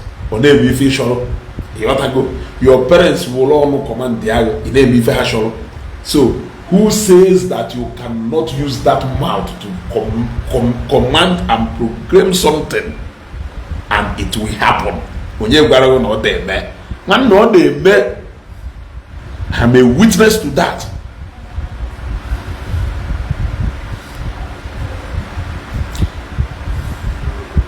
Keronye name angry face here. Okay. Mina Gold. The moment in end this broadcast, away. Mina Good, the moment in end this broadcast, you are out of this page. The moment in end this broadcast, you are out of this page. You gotta go. Some of you, you should stop insulting people no na kwani page ya ka page ya na gaga. I will not tolerate it from you. You got to go. Other people they so if I do it, it won't be a bad thing. You got to go. Mwaya tolerate bia here. Bia na insult people who mail in a page ya na they spread the message. Kelu your effort to email go to this page. One single effort it go if on this page they grow. You have not done anything. But they put here, you know, boldly na konde name na page ya they grow on. Na ko hono. You got to go. Na ko hono. Ebieba, don't even comment. Noru here na n'anya. Inesha n'anya. Je na page si ebe ahụ na-ekwu nke na anụ. Je ebe ahụ je comment ya opposite of ife nkwuru. Yes, if you cannot come here and comment like a sensible human being, I've always said it, you are free to disagree with me on anything, but do it more responsibly. Yes. Yes, and let me make it clear. Even a page I don't really have control over people who not there when you get reply on one call because of lots of good monopoly economy. And they say, "Me block honya, me caution honya." He brought the best interest of this page. Not no. In fact, they show look a page and mechie. Now no one they show look a page and they grow na bawanyoba. Now, mpuponya hanoko happen as what can me do happen. If you yame kapeji apiashi ime so enyengu aka away. Yes, it's high time we start saying things for what they are. Oma pupoye ya like isin like ibromumbo. Oma pupoye ya like isin like ibromumbo. Ngwa kan jusie no like ibromumbo like ibromumbo. So olive oil sigunobi goluye woli ebele chineke ya sage ebele. Holy water, see no be golie woli ebele. Oya sang ebele. Even a jar na chita from mountain. It is a mantle. Confess into onwelu. If ye ji maybe watibia wa je cheta jar na ben nago. It is a point of contact. In case if you don't know. As you first fruit harvest, or as you good water item from Ife na azo. Like in the winners, it is a contact. It is a point of contact. Yes, it is a point of contact because that time it becomes a contact to you. So you can proclaim something and it will happen. You can proclaim something and it will happen. So when you balogo, no one other work together with the spiritual, physical materials, onya na atoro woga. Owole from ke follow. Goluye no connect heart to your heart. Goluye. Afubo monye ye from feba na agbo je da ka wi egbe ka agbari ya. E wata go. If I na many feni na awo, we will do all we have to do as human beings, and we will leave the rest for God. Yes. We will do the best we can do. For example, onya ahu ji ege bia gole prona omo business on ememe je na spend every day from the money je on that bridge je na different market ni dey all over Nigeria and all over the world for people put alafia mgbede ha na boso ke fa nu ka omo program wo chori ije o je program ha business ya it's none of your business. Those that benefit or ye we no an entrepreneur no the self-employed. Those that benefit or ye we. Yes, ofi ruo no chori ije program dey to anu no o cho mechie shop ye jebe obasa ho e ha kwuru go shop oyo ife echi iya genye e happy all na emo ho na believe na alu olu can if you believe so much in your father, why do you believe so much in your mother? Why do you believe so much and have so much confidence in some people believing that the ije kotoku wonder and high safe? Why do you believe so much in people? If you can believe in people, why can't you believe in God? Even the greatest scientist has not proven that there is no God. Even the greatest philosophers has never proven that there is no God. You want to go? Yes. Even the greatest scientists, philosophers, psychologists, all those people, they have never proven that there is no God who oversees the affairs of men. Yes, they have never proving that. So why will it be you that will come and prove it? Yes. Why will it be you that will come and prove it? Yeah. So buy any mantle you want to buy. Jeremiah lencha goluncha Jeremiah nichi golu. No blood Jeremiah won't use the spiritual material. Goluye. Yes. Goluye. If onye kwalon kota eko yaza. Ekpo ye bingo, zaba bingo. E shodare ba yesugo, osabe yesugo. If you kwalon kota eko yaza. Homo ya bebo. If you kwalon kota eko yaza. Ole perfume isho. Goluye ni neje go elope. Ine neje golu invicta. Yes. Ine neje golu omwende perfume habalaba. Fragrance of perfume habalaba wife putelu halok anywhere hagal. That is their belief, and it is working for them. So who says that a man of God, when a man of God proclaimed the word into something and you claim it, that it cannot work? It works. Now yes, they tell you it works. So nothing about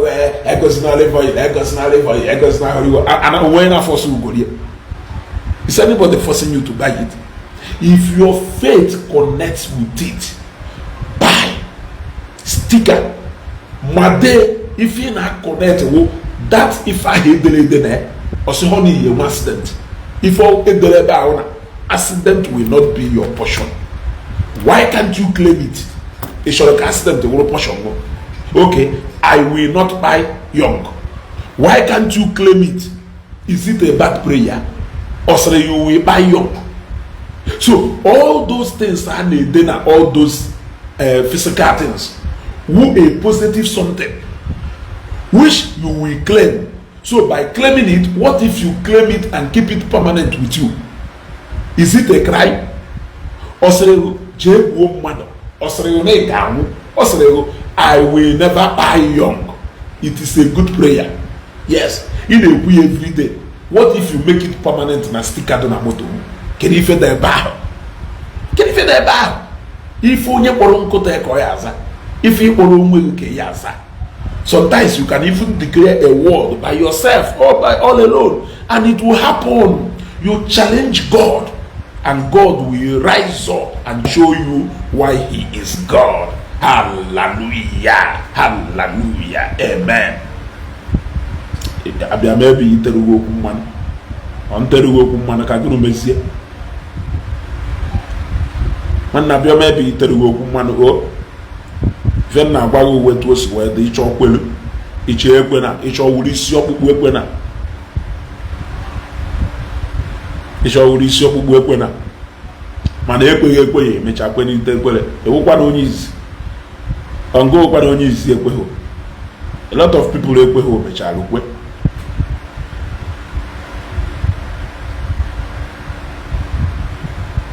Oh, those that are against holy water and those that are against holy oil and holy water are busy collecting perfume and some items in Eze wine and native doctor's house. You see, a lot ago, which is true.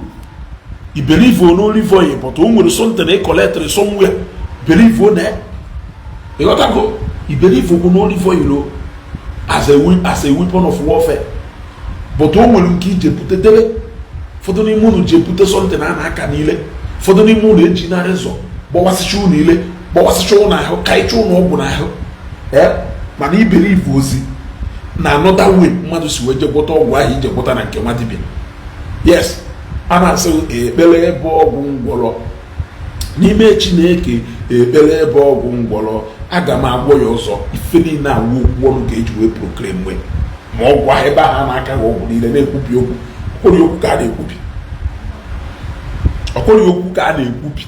Ana m ajụ na ajụjụ okwu ka a na-ekwubi na na-aghọzido onwe na ahụ unu ekwesịna ka ewelu olive oil a na bọtụ waya desịrị na olive oil elesighị olive oil ichi golo olive oil na ezugo the tell you go and buy olive oil na ọwụ na your faith connect ya to it na my own ya my faith to connected to it strongly.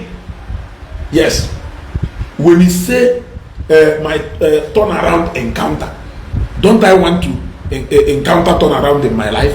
Don't I want anything negative in my life to turn around positive?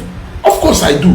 If I do, then why will I have a problem proclaiming this in the name of God, wearing this as a mantle, as a contact for God to turn around my situations? Why will I have problem? Yeah? If I can take my money, jegolubi and more. If I can take my money, jego whiskey more. If I can take my money and go and buy another thing, why can't I take my money and buy this? Yeah? I'm asking you. Let us be realistic for once. Let us be realistic for once. Yeah? So, in the light of this, we are going to continue again tomorrow. It is already today, even now, because it is 12. Yeah? No, 12 or midnight. You want to go? So, let us continue again tomorrow. Obro share about this video. Share this video. Ishi Kamma. Kabani amala ima. Ekwesina ka ha woro olive oil ahụ na emeghe ya na asịgono. Ha na-ebukwa oke ite. Ha na-ebukwa oke ite. Ha abụchakwa ite awele debebe ha. Ịghọtago, ụfọdụ n'ime ha jikwa njukwala. Ụfọdụ n'ime ha jikwa aga. Ụfọdụ n'ime ha jikwa ebube agụ. Ụfọdụ n'ime ha bụkwa a lot of ọgwụ na akpafa ahụ. Ekupuo so many of them sash their wardrobe. Ihe timkpu n'ife ihe ebute o. Ma osikwa ka ha bịa control ugwa gị ife ihe eme. You got to go one day, guide yourself.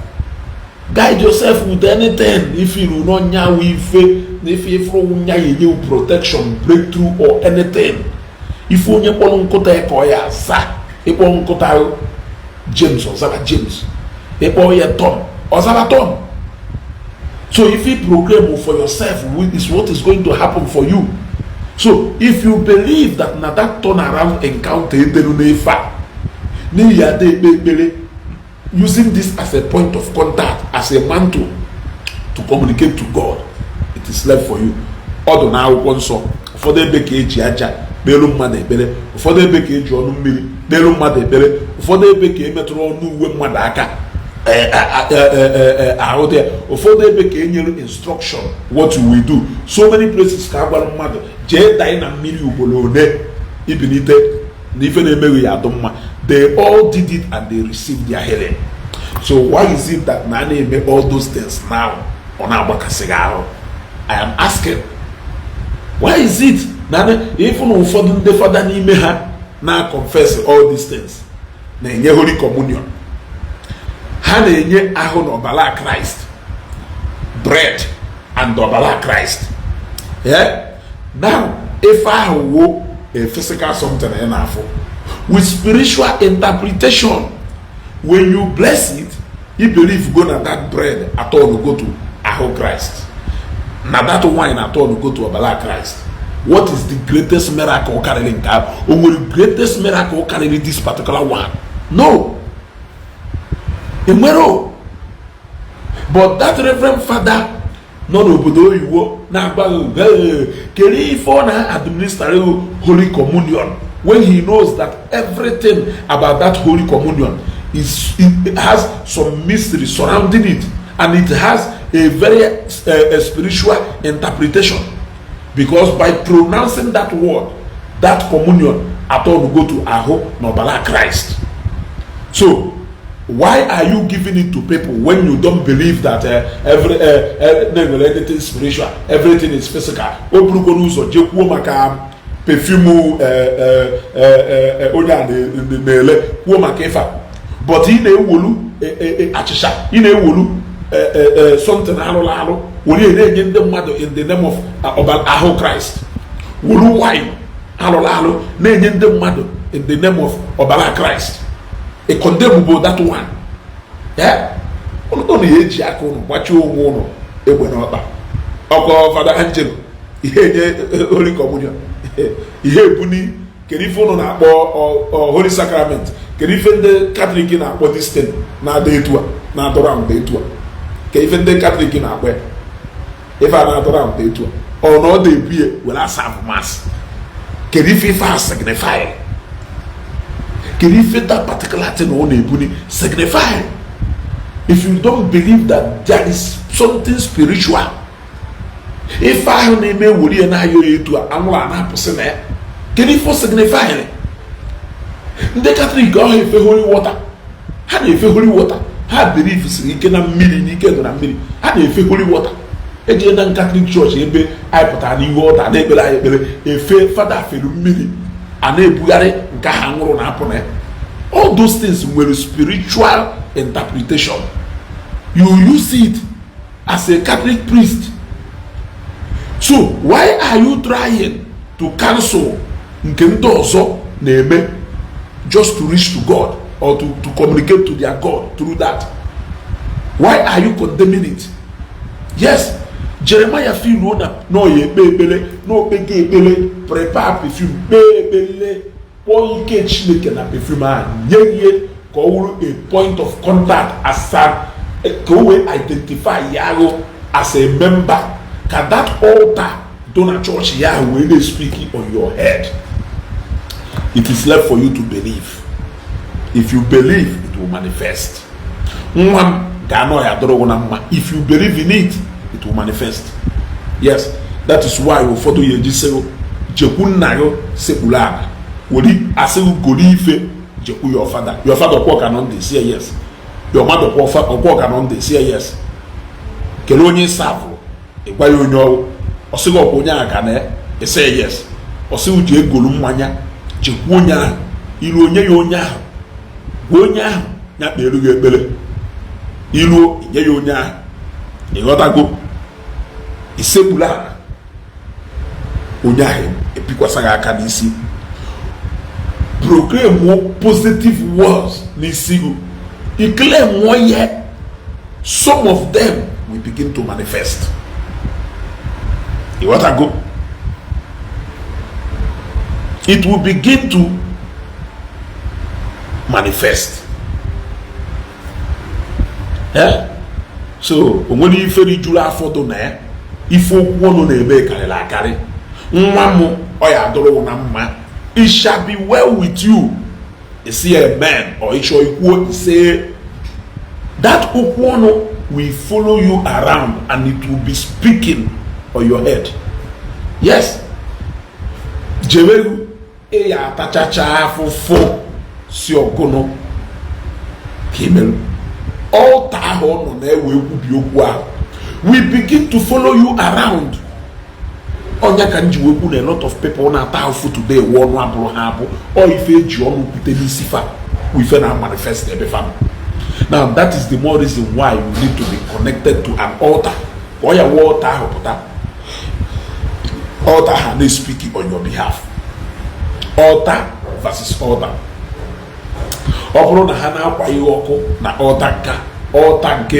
You sometimes you may not be strong enough to always pray for yourself. But those mantle, the winner's chapel, the fasting the sacrifice before if I were ready for them go. So this will be more like a point of contact or more like a part of that altar. Now winner's chapel, yada a follower around. It will be speaking for you. It will be a form of identity, but form of identification to you. Any spirit follow amalugo that this is the altar speaking on your head. Altar versus altar. Altar versus altar. Yeah. So then I go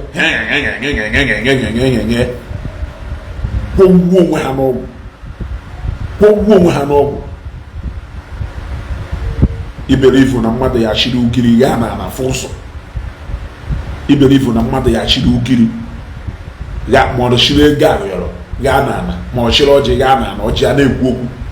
I believe ya na mmadụ ya chiri ọjị ya na ọjị a na-ekwu okwu. Ụfọdụ n'ime ha na-ejekwa agba afa. Ụfọdụ n'ime ndị a na-agba na ego prọfesi na onwe ife dịka prọfesi onye ọwụwa na-afụ ụzọ nyafụrụ kọndishọn Naijiria nyafụrụ problem Naijiria. Ụfọdụ n'ime ha na-ejekwa agba afa. Chege ebe ya woko ngudibia na ogajiki ha na-eme free afa ha na-ade eme on Sunday na ụfọdụ ebe jee nene ndị niile ha na-agbala afa ọ ndesi obodo oyibo. Ụfọdụ n'ime ha na-agbakwa afa na-ajụ ese before si Nigeria ba plane jebe Indonesia o ye je wafa before me otiege in any business o ye je wafa agba gaba ya gana o cancel that trip ana wo enolo chok e wo empty shaft enolo chok e wo empty shaft kerifo jema bia mmemme tu a ndị mmadụ introduce ask me how is a mantle. It has introduced you. Nobody need to ask you anything. Only after how Oba no show if do to because now that badge which is a mantle I identify go immediately. Yes. So all those mantle now want to identify you, the altar that is speaking on your head. And the positive words they far is to keep resounding it, is to make it permanent in your life. You got to go. Nkobona bulu chechuku oye menando. Nkobona bulu chechuku aye mesunando. You got to go. Let's go to tell you now. Mago. Ask me. If they are whole eba na emife, if they reserved groom family, bride's family, VIP, VVIP, a David that table, if any now mantle, it has already introduced to you the people who are supposed to be here, even without you asking. So how can you say that na mantle adalolo? When we use mantle in every day, you are welcome to Okonkwo family. You are welcome to Emenike family. Michael Bono Street. Do you need anybody to tell you where you are? You are welcome to Attire. Goodbye from Attire. Welcome to Edo State. You are welcome to Lagos. Who says that mantle they speak? Mantle they speak even without you hearing it speak. You are welcome to Lagos. You don't need anybody to tell you that you are in Lagos. Yes, you don't need anybody to tell you that you are in Lagos. You already know that you are in Lagos. So who says that mantle don't speak?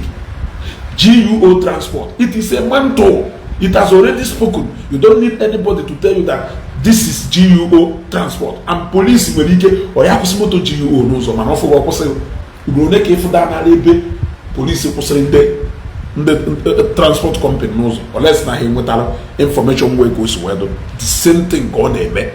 When you wear that mantle, it has identified who you are spiritually. So when they come to you, they will know that the altar they speak in this single is stronger than them. Is stronger than them. I am now teaching you the things of the spirit. If I'm not considering the mother now who walk, they will have to see. But I'm making you free. I am giving it to you free of charge without having to work. So one need to get war. Then metromaka na like and love button wo. Where wo so nya wo nchoro ke wo. O ni Isiagu vida. Shia ye. Kade madu fie. Fonde aneji olive oil ha cho ha goba. Chorus with olive oil.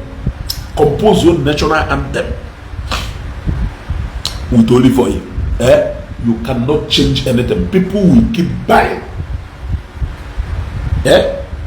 Anointing water TB Joshua. Emobogesi people outside Nigeria. It's not Nigerians again. Abra Nigerians again. When we the GM business. Now so many African countries. My pen dosha. You got idea? They are not call on now. John can call when the GM business. Now so many African countries. Mbo holy water TB Joshua. How do when they make more money? Now that's no blood TB Joshua. TB Joshua no way ye when don't ye free can go. Don't ye free can go. Then the choose go a good say one and them one. You will idea. Then ye free can go. Then they make ye go from anointing oil in TB Joshua. Wouldn't they would ye let's see them mother lesson. On it away. Ndocha. Now so many other African countries. Can he did that holy water? Imamma today ya maybe have Nigeria back from Zambia. I say, Mr. Ricky, please, are you going to buy holy water for me? buy for me please and buy for my friends. You got to go to the sticker. Yeah? A mama donate. You don't know. You don't know. But I am telling you now, okay, man. So that is a means of identification. It identifies you. It is more like an altar speaking on your head. When people sees it, a mama donate fugolugu ebe sticker, for example, patronize there because of that. A mama donate chokoli imele ajife, a ma police one fugolugu nozo. Wulu maka that sticker. Happen again. Yes. Do you know? There must so many spiritual encounter. That word, that command, because it's a command, whether you like it or not, it is a command. Just like in reserve table is a command, even when there is nobody there enforcing that command. If you don't fall into the categories of people who are reserved that table for, you can't go there. You can't go there yet. There is nobody there who is going to direct you. No, don't stay here. Don't stay here. That is what all these mantles do for you. I am telling you now for free. I am telling you now for free. Yes. I am telling you for free. So that you know the reason why wear mantles. Yes. The reason battery mantles. If only one kota ye koyaza. Or if this one, Ejidesrinyike, Mwapo efa kita dewe here. Otonka, omodife men. Otonku omodife men. I encounter gonyo bolonenu. Yeah, nke black in na abona sam. If I'm not going to go to the area, ka basalo. Eh? It's your one is going to be in Gawasalo, Barunke Chelsea, come Barunke the winners. Yes, Barunke Liverpool, come Barunke the winners. It is still the same thing. Chelsea, Winners Chapel, Zion Ministry, I'm a Zionite. In Year, Zion Lily, Liverpool, yes, Zion Lily, Whiskey, Zion Lilim, Davido, even self, I didn't know Shaka nations. I don't so new Shaka Liai. I don't so Shaka Liai. Upon challenge, I don't more than 100,000 men are that challenge. Can if it possess Rego, each way decide there, even when Anidos is not there, even when you have not seen Anidos, you did that challenge for the love you will ever Anidos know. 100,000 and well, it is more actually.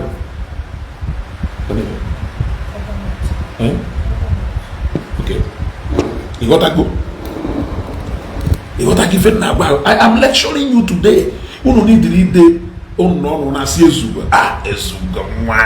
Ezugo, on our water it. I give it now. Well,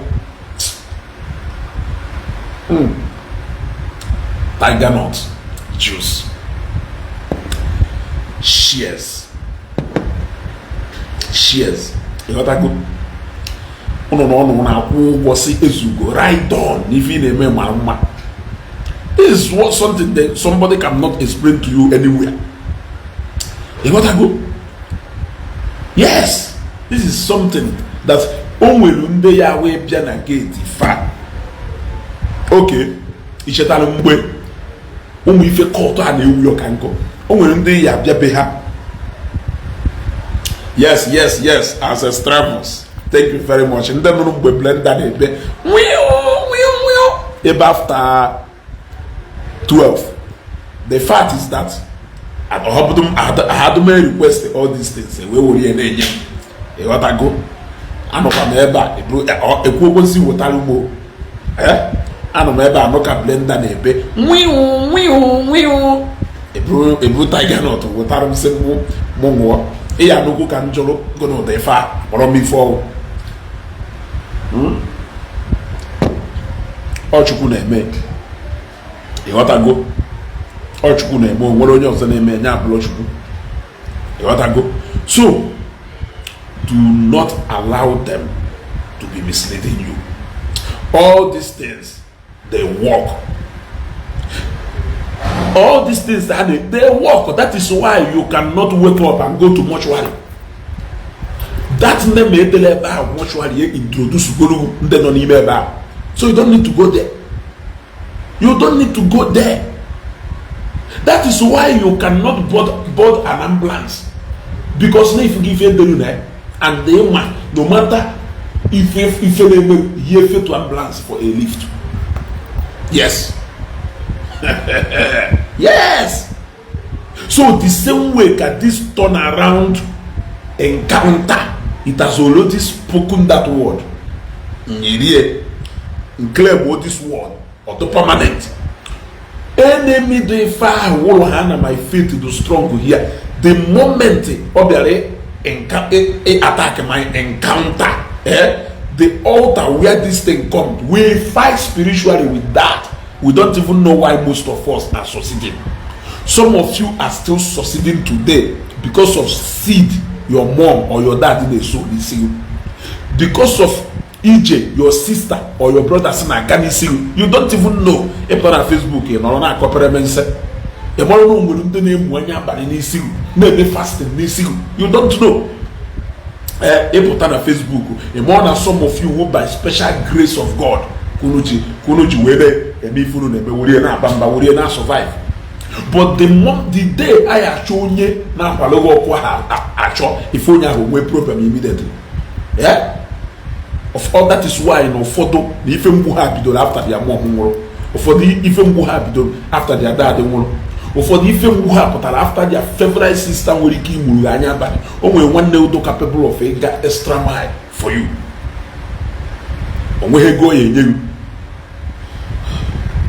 But don't feel that you must succeed. Ojene so seed no longer. Ojene Mwanya back also name 100 days faster now.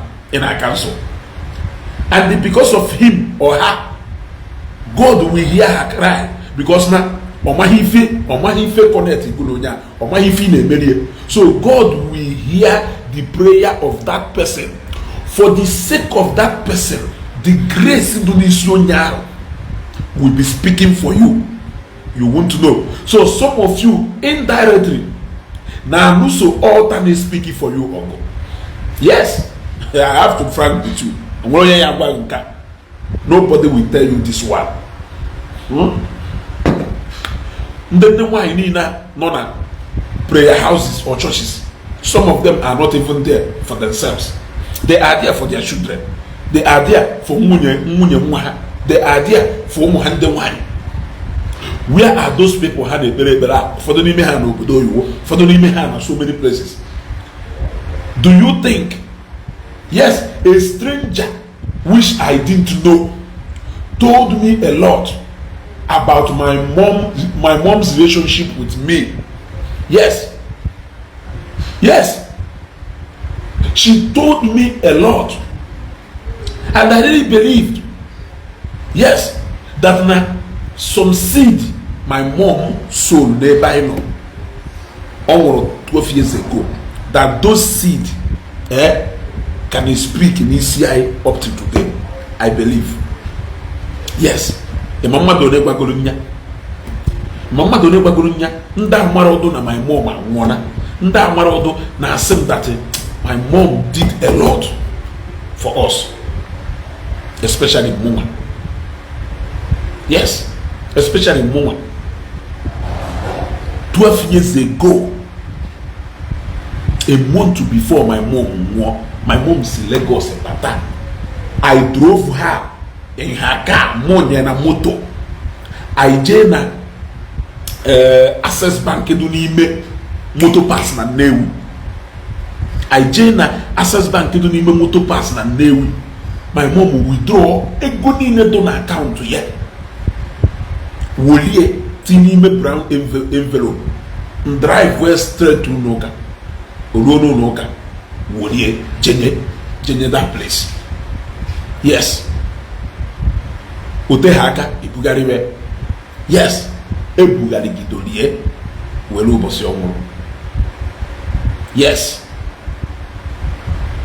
So, does it mean that that it is time? Because she didn't sow that seed for herself. She's also that seed for us. And if you think that that seed, you are a joker. You are a joker. You are a joker. So also I die one nugoludi. My mom went one. Nkentolo yeme wedding 2 weeks. My mom wolo 2 weeks nkentolo yeju weme wedding. But between that 2012 December to 2013 December, my sisters needed PM to a hanchas wenuti. Yes. Between 2012 to 2013 December, my sisters, if I had over 5, so full Nugoluti or one Hanchani no Pia, it was Hanchas Wenuti. What are you telling me? What are you telling me? Yeah, for the name who see the people who they saw the men don't we fake a journal like this. Yes, we fake a journal like this. A city shall altars this soon. Altars, yeah, they speak for you, and that is why because of somebody, because no they aqua somebody because no they for somebody yata or but you don't know on Amaro, yeah, on Amaro 100 days faster now. Jegodu na Zion for 100 Joha. If had you to dedicated na this fasting, you may even find out that now no one do 30 no diha who prayer point ha. Nandenne do 40 no more who prayer point ha. Everybody will prayer point, which may not even be their own request or their own if it may be other people had you no like bow. Yes. Ome isi na ome n'ike aka gị. Ome isi na omere n'ike aka gị. Omeho n'ike aka gị. Omero n'ike aka gị. That is why sometimes if nwoke biye bikata aka fakata ofe ogeri n'ọnwaanyị ọdụka ife agabari ya. Ụfọdụ ụwụ na onye ahụ nụrụ nwaanyị isi kpakọrọ ọnụ. Ịghọtago. Ụfọdụ ụmụ na ịnụrụ nwaanyị kpakọrọ isi ọnụ, nwaanyị wee nenecha kọndishọn wee binye ije wee were ọkpa wee jegide ije wee jetarụ gị ife ọma ya ama ịpụta na Facebook na-aba na-ekwechighị mgba ekpupelu gị ife nwahụ ihe agbafelu. Ụfọdụ n'ime ụlọ ekpupelu na ife zoro ezo na-eme na ndụ ụnụ ọwụ ndị mmadụ do in charge. Mugwana Chineke na-ewuru maka mmadụ ebu anyị tọ na ịnọ jide company etu a because no one that company collapse for the sake of these 2 or 3 people. Owori show somebody deserve or mercy. Are you not aware? Sometimes somebody will keep on Chineke ewuru maka 1 or 2 person merugepele mmadụ kucha ndos ekwugharị ya and Chineke genti ife ndị ahụ na-ekwu. Yes. So that is why onye na-agba na ike adụghọ na alụsị na ike adụghọ na ife bụ onye ahụ na-asị kama bụ onye ahụ na Chineke nke ị na-ekpere na ike ya karịrị ike alụsị na onye alụsị kwuwekwucha Chineke nke ị na-ekpere ekwugharịa ya. Yes. Iyi iwu ọnụ ka eji edu iyi, ọnụ ka eji ekwusi iyi, ọnụ ka eji wee fiwe iyi, ọnụ ka eji wee fiwe ndawa iyi. It is all about equal opposite of that thing, equal positive of that negative thing. The right person, it will change automatically. Yeah. So when you borrow the card on alose, Jebunya and Amuma ways go, but you're not out to his boga because he get on alose.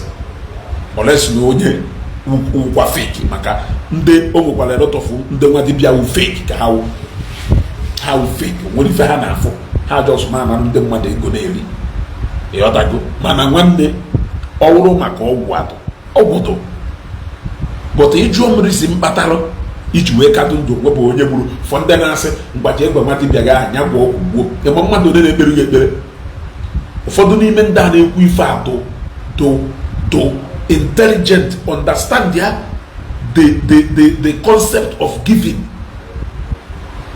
When you are a giver, many people na intercede on your behalf.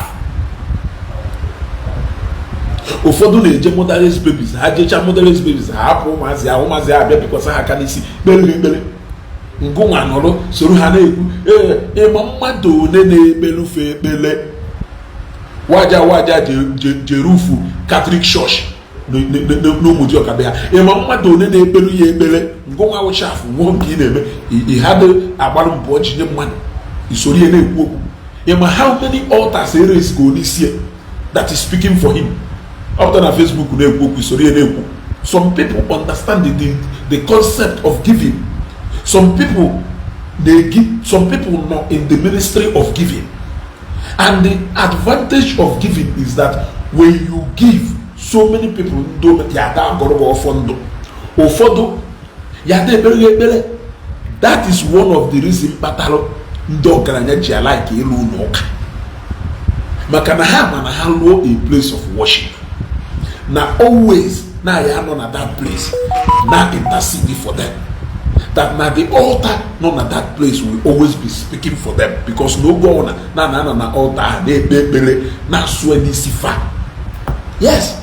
So how can God disregard the prayer of more than 1,000 people? He cannot even see 100 people or their prayers will show mercy. Yeah. So that is why the richer are getting richer, while the poor man is not the poorer. Some of these rich people understand the concept of giving. Yes, when you give, more people are praying for you. Even if you don't pray, sometimes according to Tulop, other people's prayer will sustain you because for your sake, those people now smile. If you ask me, I will tell you that is the one of the things that sustain Bishop Osobo Welota, even when so many people has wished him on. But do you know that that man now God understands that so many people will be thrown out to the street. So for their sake, for their cry, and for their prayers, so many people they sow seed in this year. Ofodo na so for so many altars are speaking for him, and you think he's just he doesn't even need to pray much. The grace is already on his head.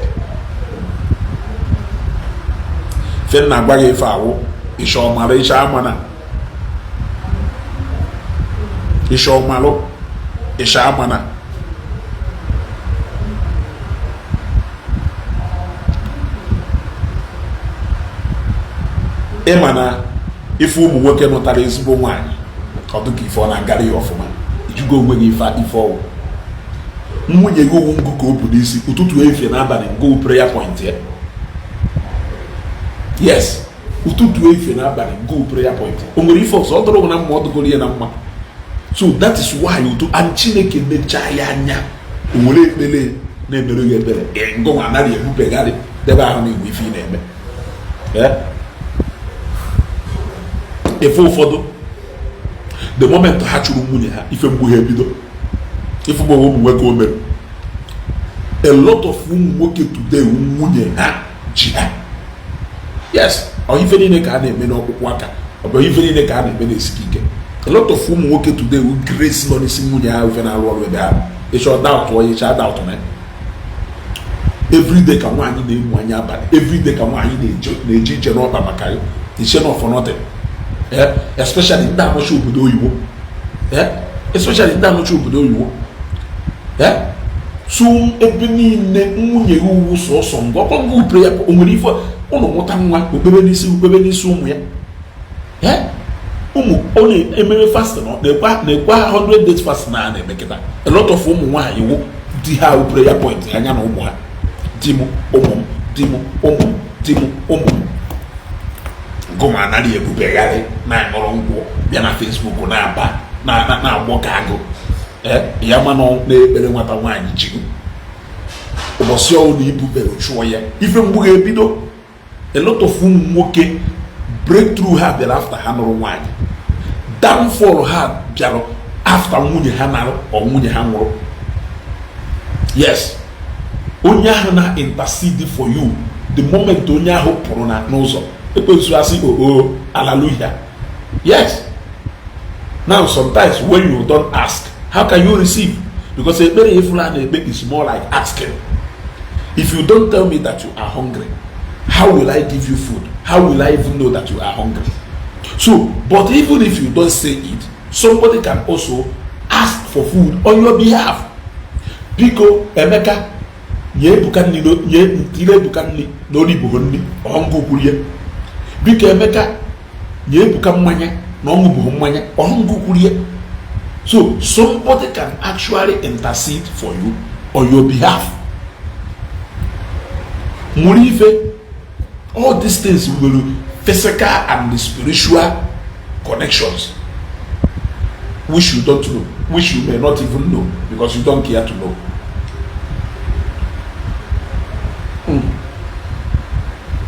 Na Tiger Note nke abalị a tọkasị special. Ewe. Nke a tọrọ ụtọ special.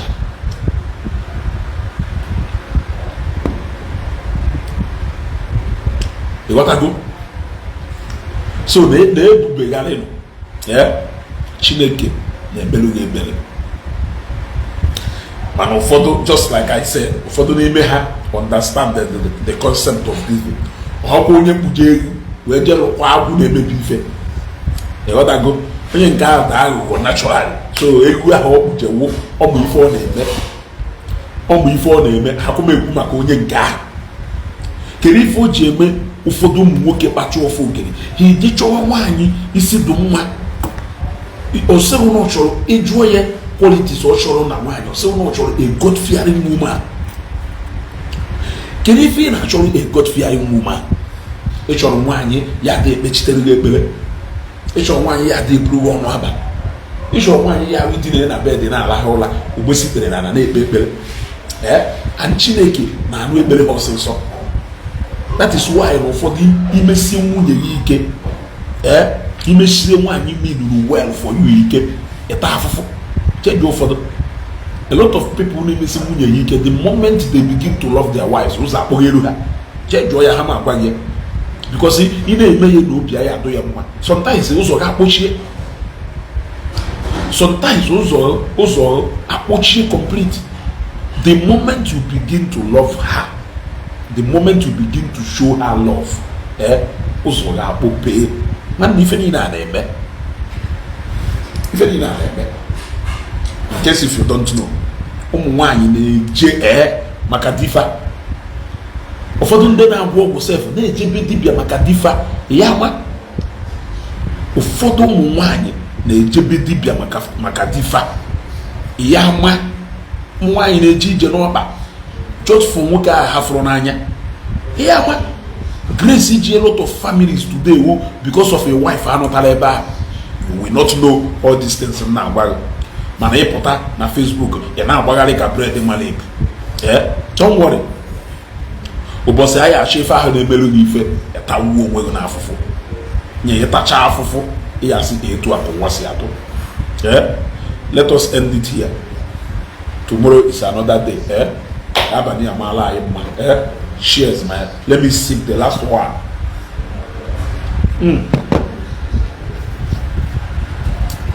As I travel and the rest of you, somebody Assumpta, Rosemary, hey, I will write down their names. You ought to go. And that particular guy in Nebu, that guy, who is this guy? And on that comment, I have never seen him able commentary na my commentary na my program. Okay, can try for now. Can try for that guy. I feel maybe that guy commentary na my ifa, but people have video. Only so only is in share that video. They share my video. Kerie. Ma fwa fe eketa. People have video. Only so only is in share my video. I do katana moment. This guy, he will not comment. Also, video una melu or phone share. It must be that guy. You know what I go? Then they share my videos. I appreciate you people. I can mention few like into Ansiku, but I will appreciate those people accordingly. As travels. So kwanande wodoru page aya. Juno onwe ife yeme page aya. Ndị na-akụnsi ha nwa anọrọ kolodu kerebe that guy no amomonye this guy wo amekebo Esther Ifeoma na-emekwa wonderful job, so many people, but I didn't want to mention the name of this guy. Just like I said, either this week or next week, I will appreciate my fans ndị na support this page well ndị na share this post nke that guy ụnọ ọsọ kwenya wo na mo bia na feed amụ iwu ụnọ ye share lelia oya ha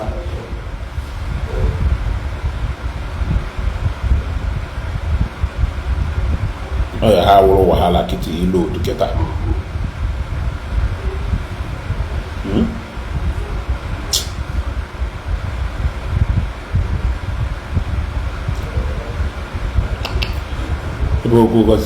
now. Even then I comment how long I will go through, just like I said, this giveaway announce do this. The other guys taking my time, and from now to I will still pick people. I will try and make it come the man watching a number. You want to go okay something into all those way to your owner. You will look. You want to go anything in Iri Ji you will may Maran and car ways to go with Attire. You want to go, then we'll continue. We'll continue doing it like that until I go around to everybody. Okay. If it goes a load, but I will use my bigger phone. I may use this one get Anju when I made this thing. Yes, I will use it to go through. I will get that guy. I will get the name of that guy or that comment. Yafi go commenting. Fubo may go commenting on any of my videos. Fubo nya. But I will go make a sharing. But okay, so reading at the first or second person. Then for the whole video will phone you share. That one share when they get one.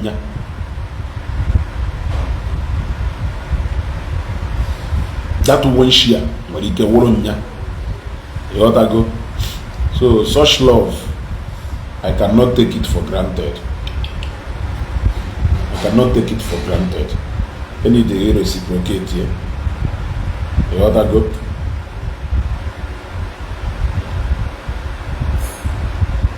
Yeah, so big on ka share here. Oh, I'm happy to do. Now man no eba no when die we happen eba na bu. Hey, they are choka ha no ke zugo funu were then I wash here. Ba lo ndo ma happen nde bola ya se. Ha ye mecha like ya. Tomorrow is another day. We'll discuss properly. Catch your phone. I love you all.